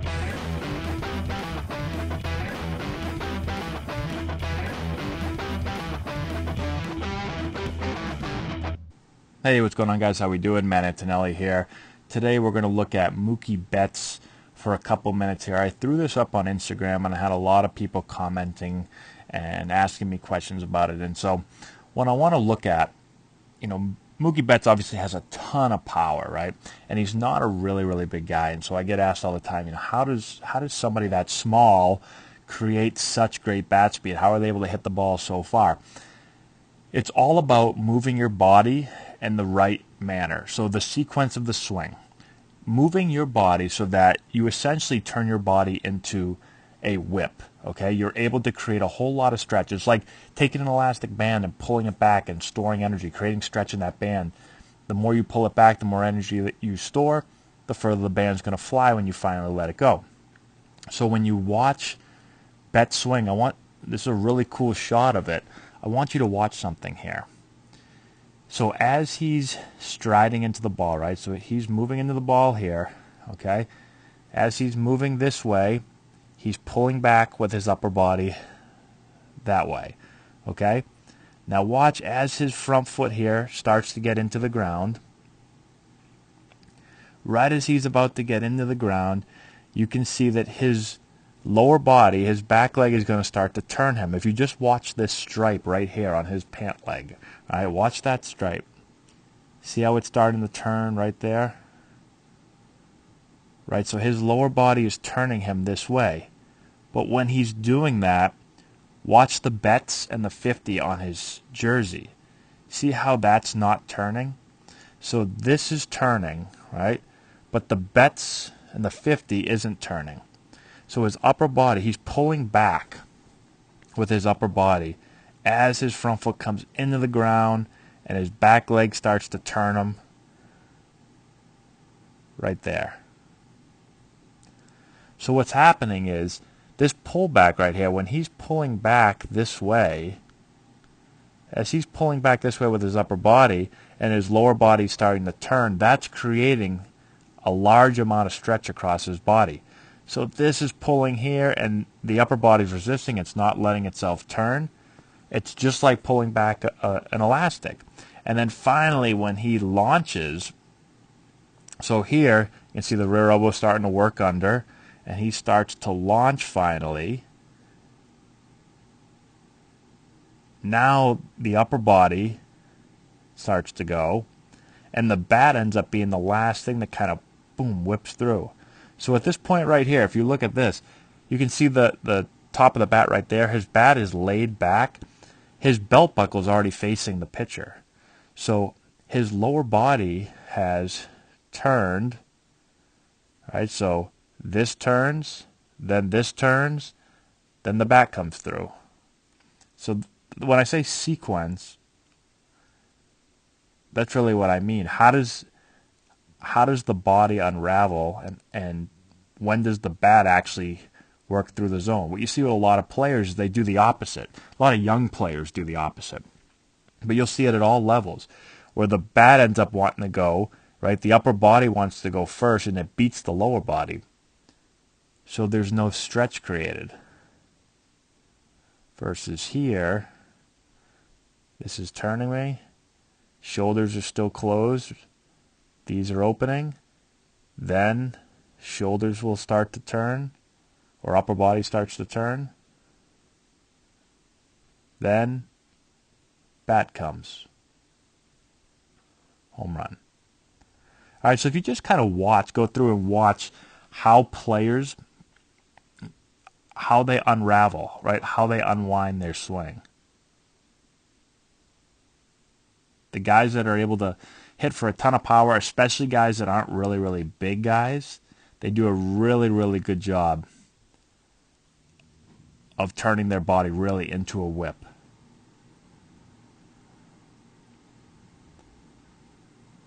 So hopefully this makes sense. We've made a lot of videos on this, but I love looking at different major league hitters and just seeing how they do it, instead of me just kind of talking about it and showing, my own swing. To be able to look at some of the best hitters in the league and exactly what they're doing. So, hey, go back and watch our other videos if you haven't seen it before on the pullback, on a lot of different pieces of the swing. I think that'll help you guys out.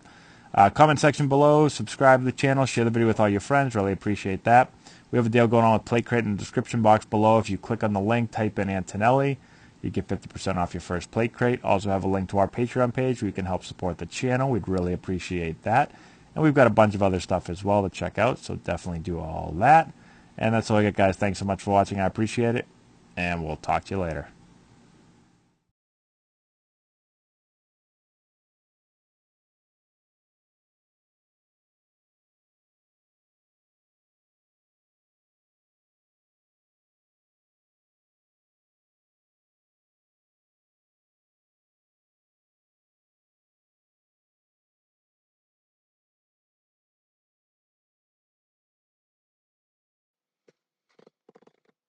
Okay, so the gentleman on your screen on the left, that is JD Martinez. I just want to point out a few things here. JD hit 330 this year. He's had a batting average of 330 for the 2018 season. He had 43 home runs. He had 130 RBIs, and he's a World Series champion, okay? So this guy's a very, very, very good player. You can't really do much better in 1 year's time. So I'm just pointing out who he is, what his stats are, so you know what he's accomplished this year in the game of baseball. And if you look in the circle, you're going to see he's got an iPad mounted up recording his swing, okay? What I really want to get across to everybody is JD analyzes every swing he takes all day, every day. In the you know, when he's in the tunnel doing soft toss and tee work, he's recording. When he's out in the batting cage taking BP, he's recording. He's recording his swings and analyzing them swing by swing, day by day, you know. And that's the results, along with other things and natural ability and all that stuff. It doesn't mean if you record your swings and you analyze yourself, you're going to hit like this. But my point is that he's gotten better because he knows himself, he knows his swing, he knows his mechanics, and he's visiting them every day to make sure he keeps them where they need to be or adjusts them if he gets out of whack. So just wanted to point out how important this is in the process of you know, evaluating your player lessons and getting a game plan of where you need to go. So keep all this in mind as you're, you know, going through your lesson and figuring out what you're going to do about it. Okay.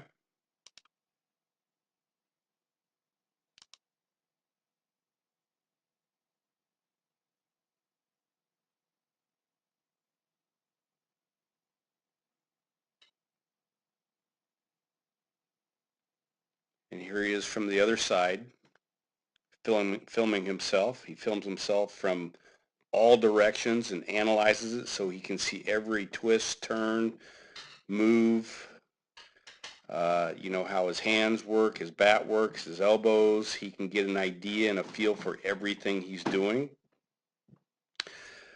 But I also want to point out here, this drill that he's doing right here is very, very important for time to impact, for isolating the upper body, and make sure you have proper upper body swing mechanics. You'll see here that he's not leg kicking. He's swaying the body and getting momentum as part of the drill, but he's not picking up his feet. And that's so important on many levels, but this just tells you he's in the cage before a game. This guy does this every day or every other day. I don't know how often any of our hitters have done this drill, if ever, and if ever, how often. So, you know, you isolate your upper body, you just work on your, more or less just your trigger and your upper body mechanics. You take your lower legs out of it. This helps improve your trigger and your upper body mechanics. So, you know, just wanted to point out that drill. You got a Major League Baseball doing this in the cage on a daily or at least every other day basis. And, you know, that's something that you should add to your at-home routines or practice routines, you know, when we get together in the cage and you have time to work on stuff other than, you know, the appointed lesson plan that day. So, but there's just an idea of, you know, watching himself, critiquing himself, having the desire to become a better baseball player. You have to look inward at yourself and what you're doing so that you can tell where you need to go. It's plain and simple. So anyway, I just want to throw that in here, let you guys get a peek at this so that you had the knowledge of you know, what some of the Major League Baseball players are doing on a day-to-day basis. Okay, so those videos covered a lot of different things, and I'm hoping you understand and have a good knowledge of all those things now after seeing it and having somebody else describe it, but I want to look at your lower half in some other manners here, and then follow up with your extension and power V and follow through, and then we're going to be done with this, my friends. So let's take a look at your lower half again. Okay, so if you can think back to the hover drill with Matt Antonelli, I want to cover your front leg here.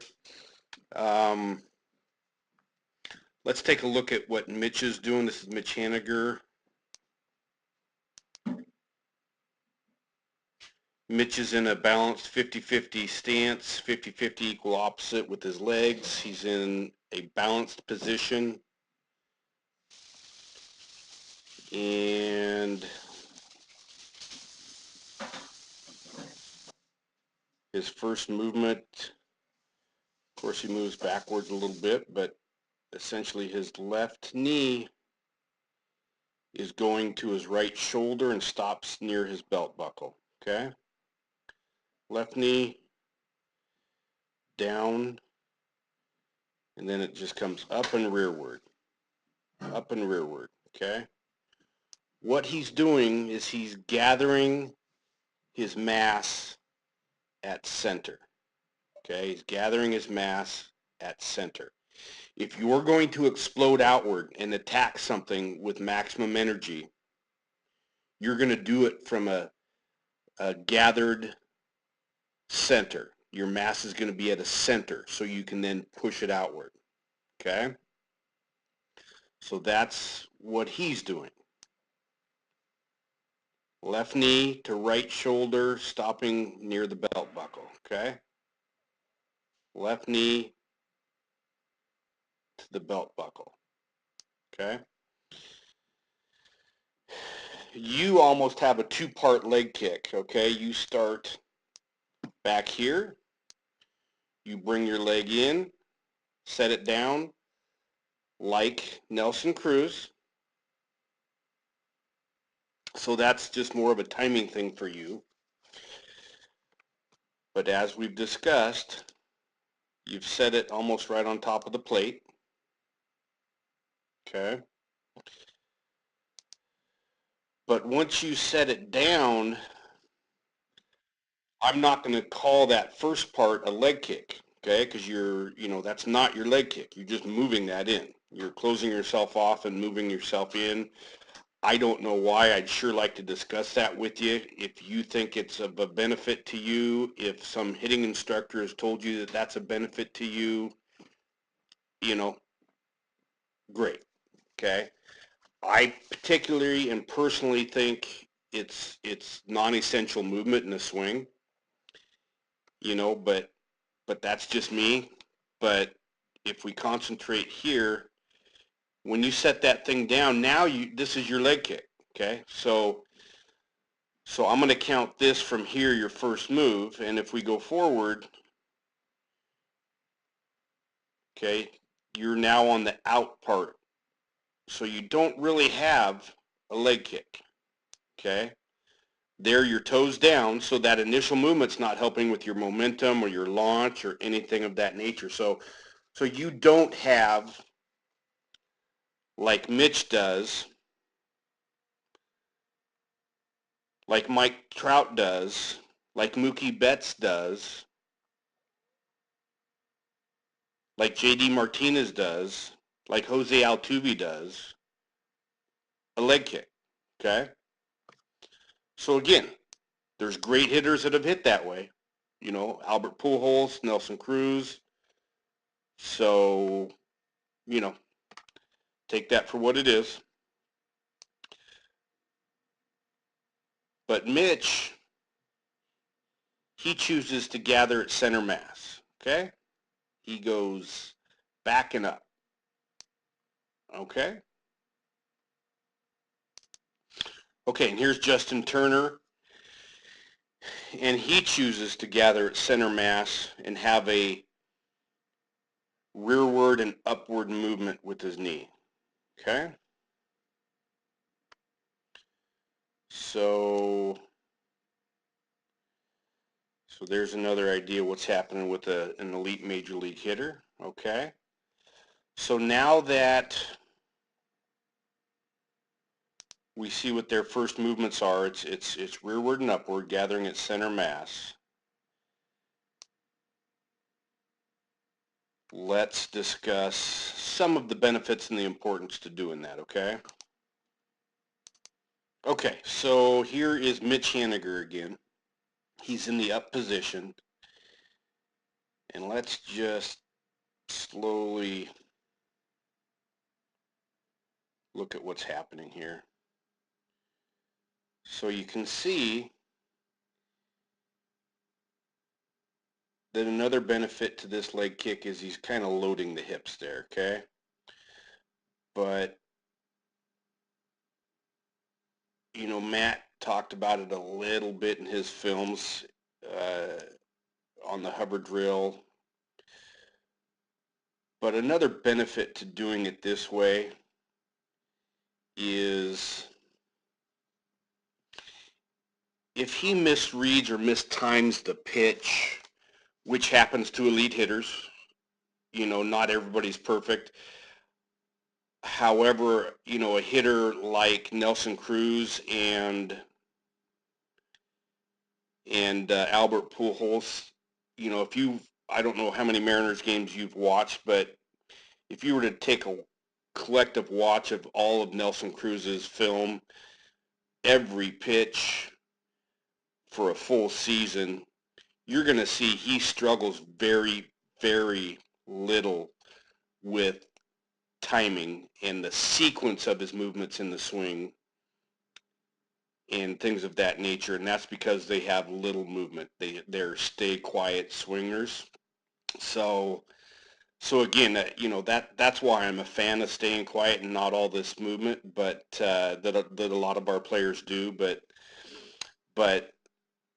this style leg kick where there is a lot of movement, at least with the legs, the body shouldn't be moving too far forward or backwards, but with this type of swing right here, if he's in this position right here and he's early, he can simply fall forward in this position and stay loaded back here, but just fall as is.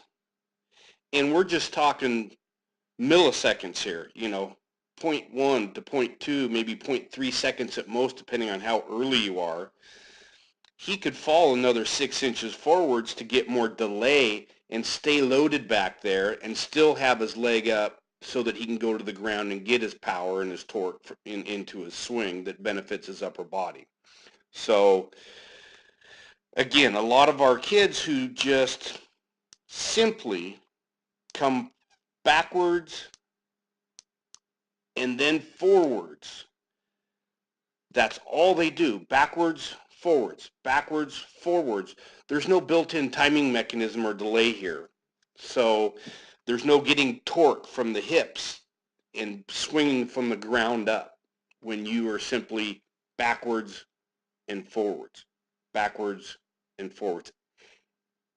And a lot of our kids with leg kicks are like this. Very few of our guys that have leg kicks utilize it like this and get the hips into it as well as they should. So I just want to let you know, it's, again, we're youth baseball players. We're not going to be perfect here.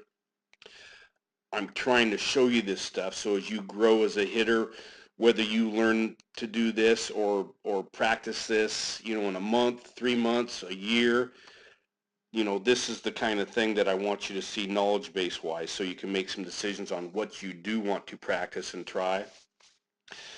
But simply put, this gives him the ability to delay and just keep moving his bottom half forward, closed. The left leg is closed, okay?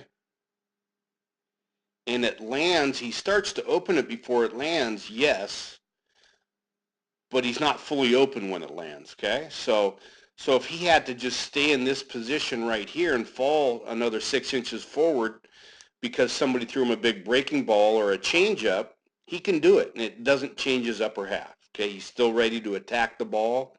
He's still ready to to get his left foot down so he can rotate properly and quickly without lunging forward, so I wanted to point that out right there. Okay, so let's not get too far ahead of ourselves here. So he's gathered to center mass right here, okay? So the next thing, and he went there straight, right, with the knee. And now he's going to go down and out, down and out.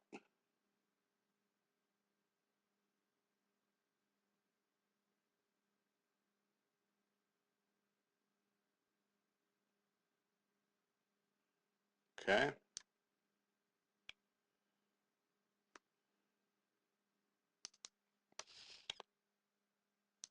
Okay, so here is the phase where you pick your foot off the ground for the second time in your swing. The first one is, probably pre-pitch. So it's just more of either a timing mechanism or you were open to see the ball better, but it's not really part of your leg kick. But just keep in mind, for the second time in your at bat, you're taking your foot off the ground here, okay? So right there, foot's off the ground. I'm going to call this your leg kick. And that's where your knee goes, okay?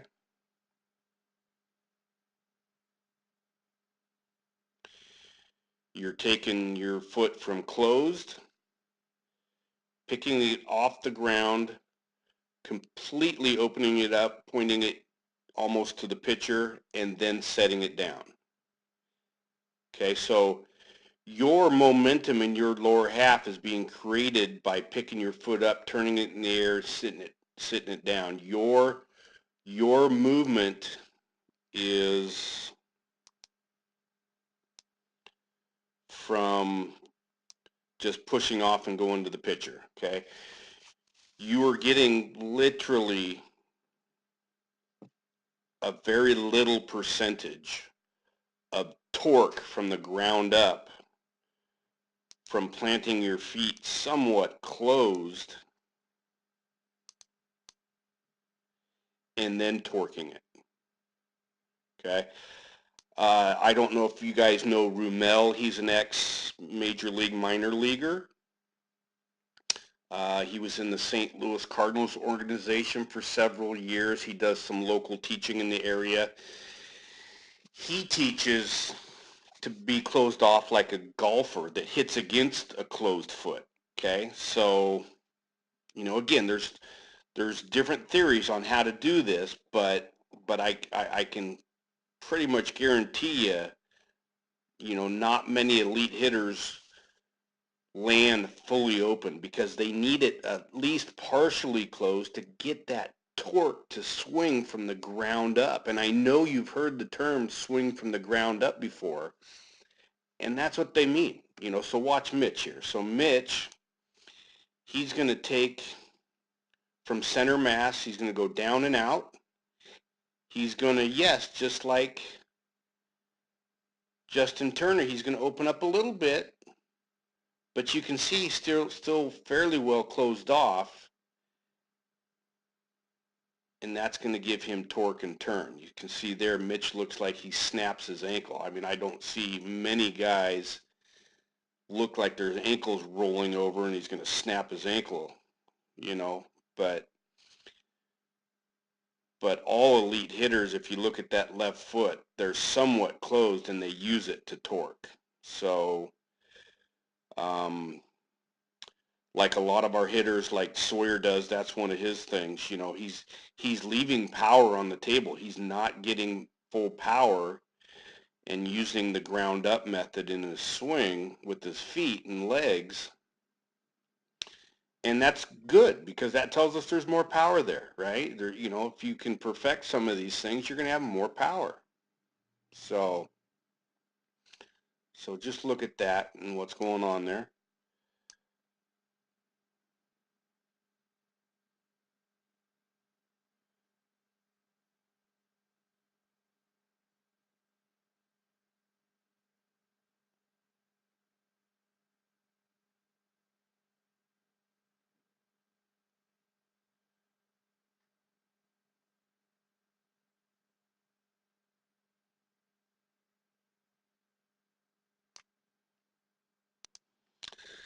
Okay, so a lot of our hitters also, this angle right here between the right shin and the ground, and I think I've got Mitch's a little bit off. Let's redo that here.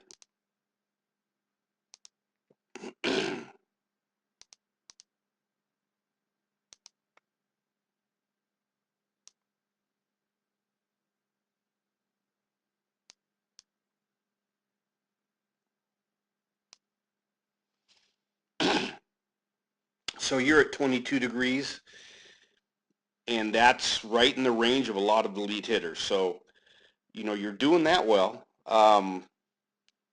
You know, and that's going to help you push and torque out and all that stuff. So, you know, you're in good shape there. No qualms with that right there.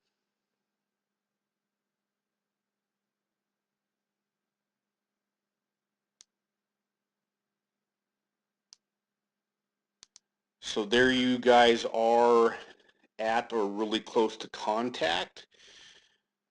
The only thing to note here is you can see Mitch is, you know, he's still got just a hair more backward lean there over his rear foot, just a little bit more. Okay. There's videos again on the website. There's certain specific ones I can show you if you want to see them that talk about, you know, you really, you know, you're hitting even at contact off your rear foot with your weight back. So, you know, but there's just a hair difference there. That's minutia. That's very minor. But just as a theory, I want to throw that at you. So you're, you know, you're looking okay there. I just think in the first couple of things, you know, lower half we talked about there, the leg kick, you're clearly not utilizing all your torque and power to transfer to your upper body to get the stall between, you know, bringing the hips through first and then the upper body. You're clearly not getting maximum benefit from that area of your swing, which again, you know, is good news. Okay, and then I just want to show you one more thing theoretically here with the leg kicks that we're seeing from like Justin Turner and Mitch Haniger here. Okay, so the other benefit to this style of leg kick is this, and what these players are doing with this leg kick is they are taking their energy, their momentum from up to down. They are driving their energy down into the ground with their left foot. They're redirecting this energy at the pitcher, at the ball. So that's what's happening with the guy with the big leg kick, just so you know. That's the concept. And if they have a small leg kick to no leg kick like Nelson Cruz, if you watch Nelson Cruz, you're going to see that he gets this power generation downward with the way he moves his hips and drops his body in, even though he's not leg kicking. He's so big and strong that he, you know, he doesn't need as much movement as these guys, you know. So, but herein lies what I call the second big benefit of a leg kick. The first is, you know, loading the hips and being able to delay your swing without moving the upper half and unloading the upper half early. The second one is gaining more power in your swing by redirecting that power and energy into the ground and then out to the pitcher, okay?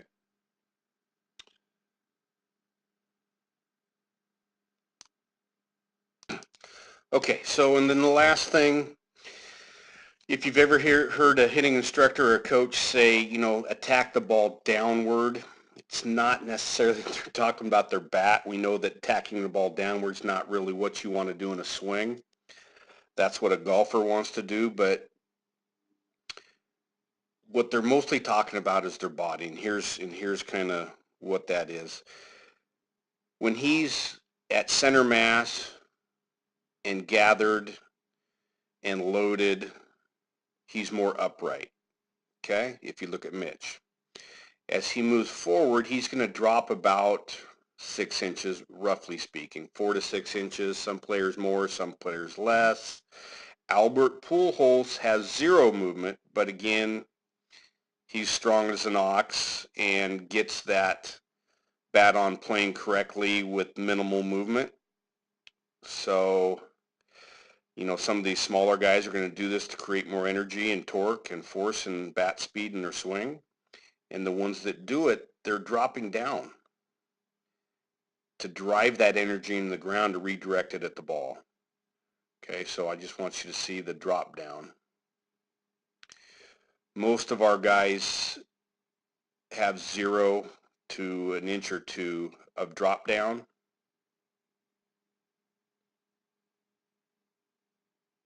So there's your, I'm going to call, I'm not going to call it your loaded and gathered position, but all you do here with your left knee is you go outward. So I'm going to call that your gathered position. And then as you go out, you come up a little bit and then back down to where you were, maybe a little bit lower. So maybe there's an inch drop, 2 inch or 2 drop there. I don't know, but therein lies the differences. And that's all I'm going to cover on the bottom half. I just wanted you to see these other guys, kind of hear the benefits to what they're doing. And you can make your own mind up on whether you want to start messing with your lower half or not. So there you go. There's that. Now let's just look at your follow through and we're going to finally be done here.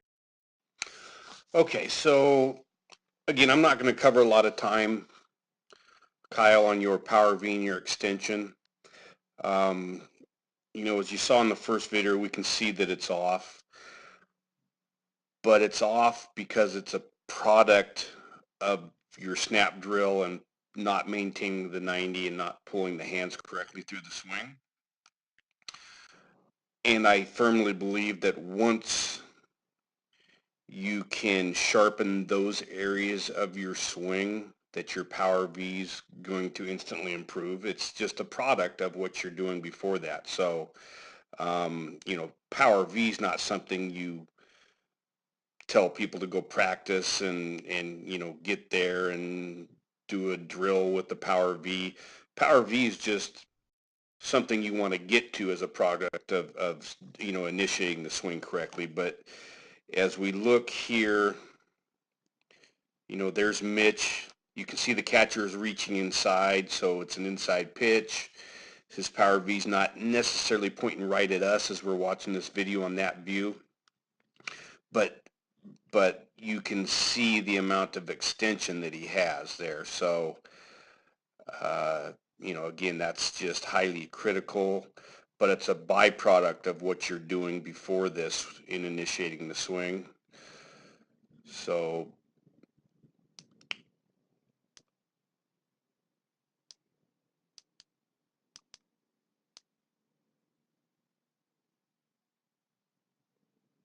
again, on this pitch here, you're not getting full extension, just kind of like the deficiencies in the lower half of the swing. You're leaving power on the table here.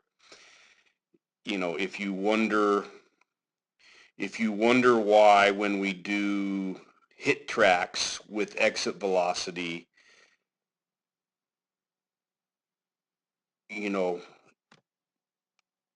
why some other kids might have a higher exit velocity, it's because they're extending and utilizing certain parts of their swing differently. And that's why, until you learn to utilize your body correctly from the ground up, and I mean feet, knees, your hips, your torso, elbows, hands, the whole 9 yards, you're not going to get to your maximum exit velocity and bat speed. Okay. So you are as strong as just about any kid on this team. Okay.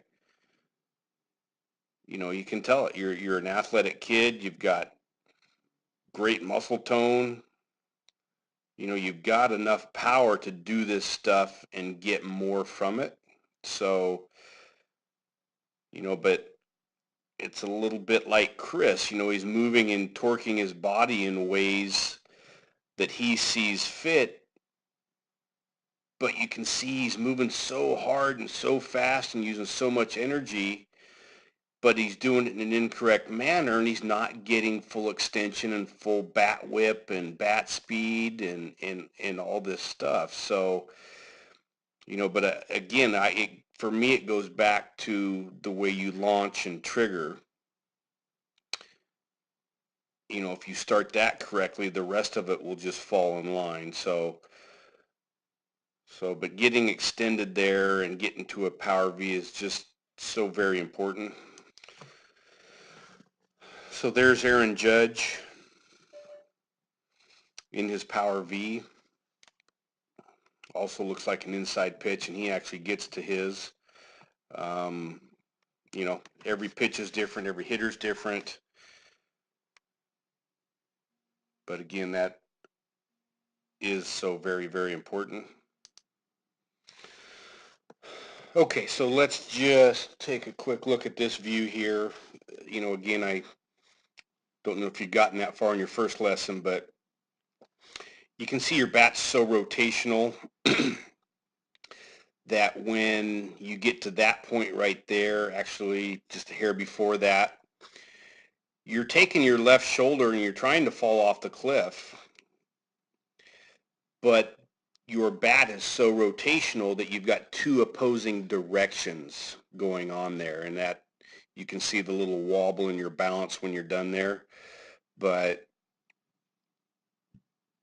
that's what's happening because of the rotation in the bat.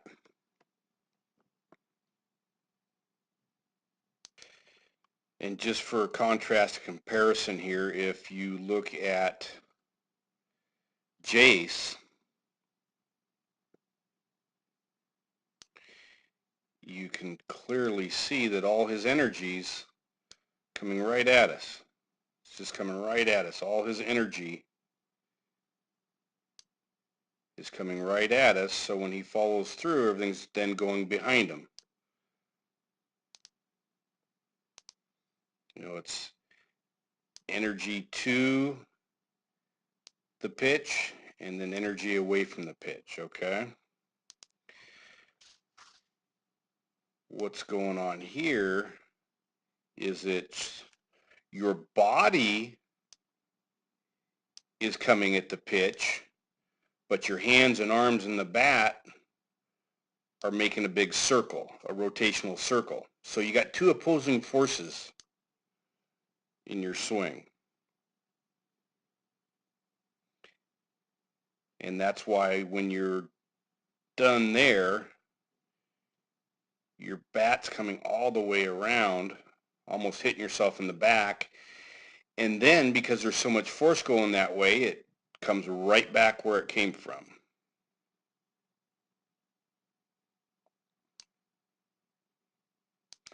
So again, I believe that once you can learn, perfect, and master the snap drill and the pulling of the hands and maintaining the 90, that all this is a moot point.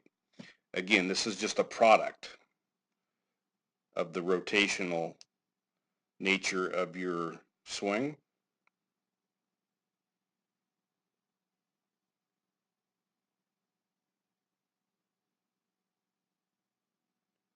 Okay. So in another point that I want to bring up here, so in the other breakdown of your lower half that we just finished, so watch this here. You take your left foot from behind you,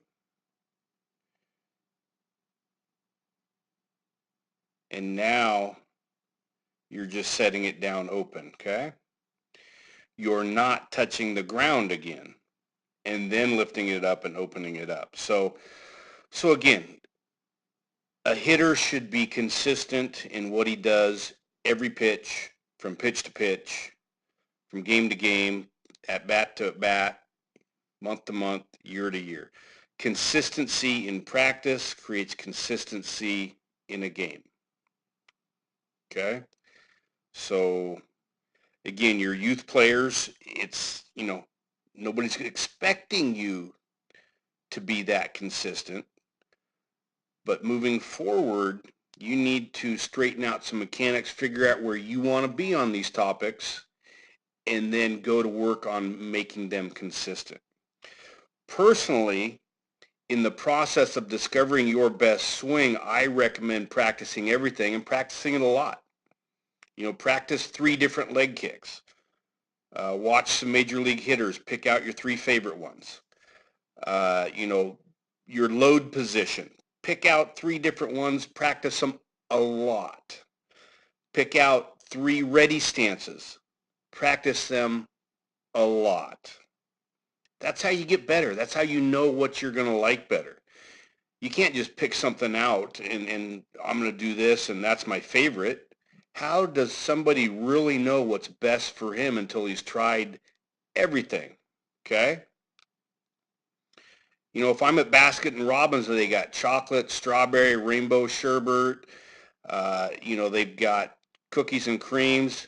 How do I know which ice cream I'm going to like better until I try them all? There's no way. You got to try this stuff. And you've got to get past the it's uncomfortable phase of trying new things, okay? Because that's going to keep you from finding out what really is your best swing in the end. So that's my best advice to you, buddy. Gain the knowledge on this stuff. Find out why you're doing it, why you need to do it, why you want to do it, and then set about practicing this stuff thoroughly, until you know what's right for you. Once you then gain knowledge of what you're doing and where you're going on these topics and you got your best swing built, that's just the beginning, bud. That's just the beginning. You don't practice something until you get it right.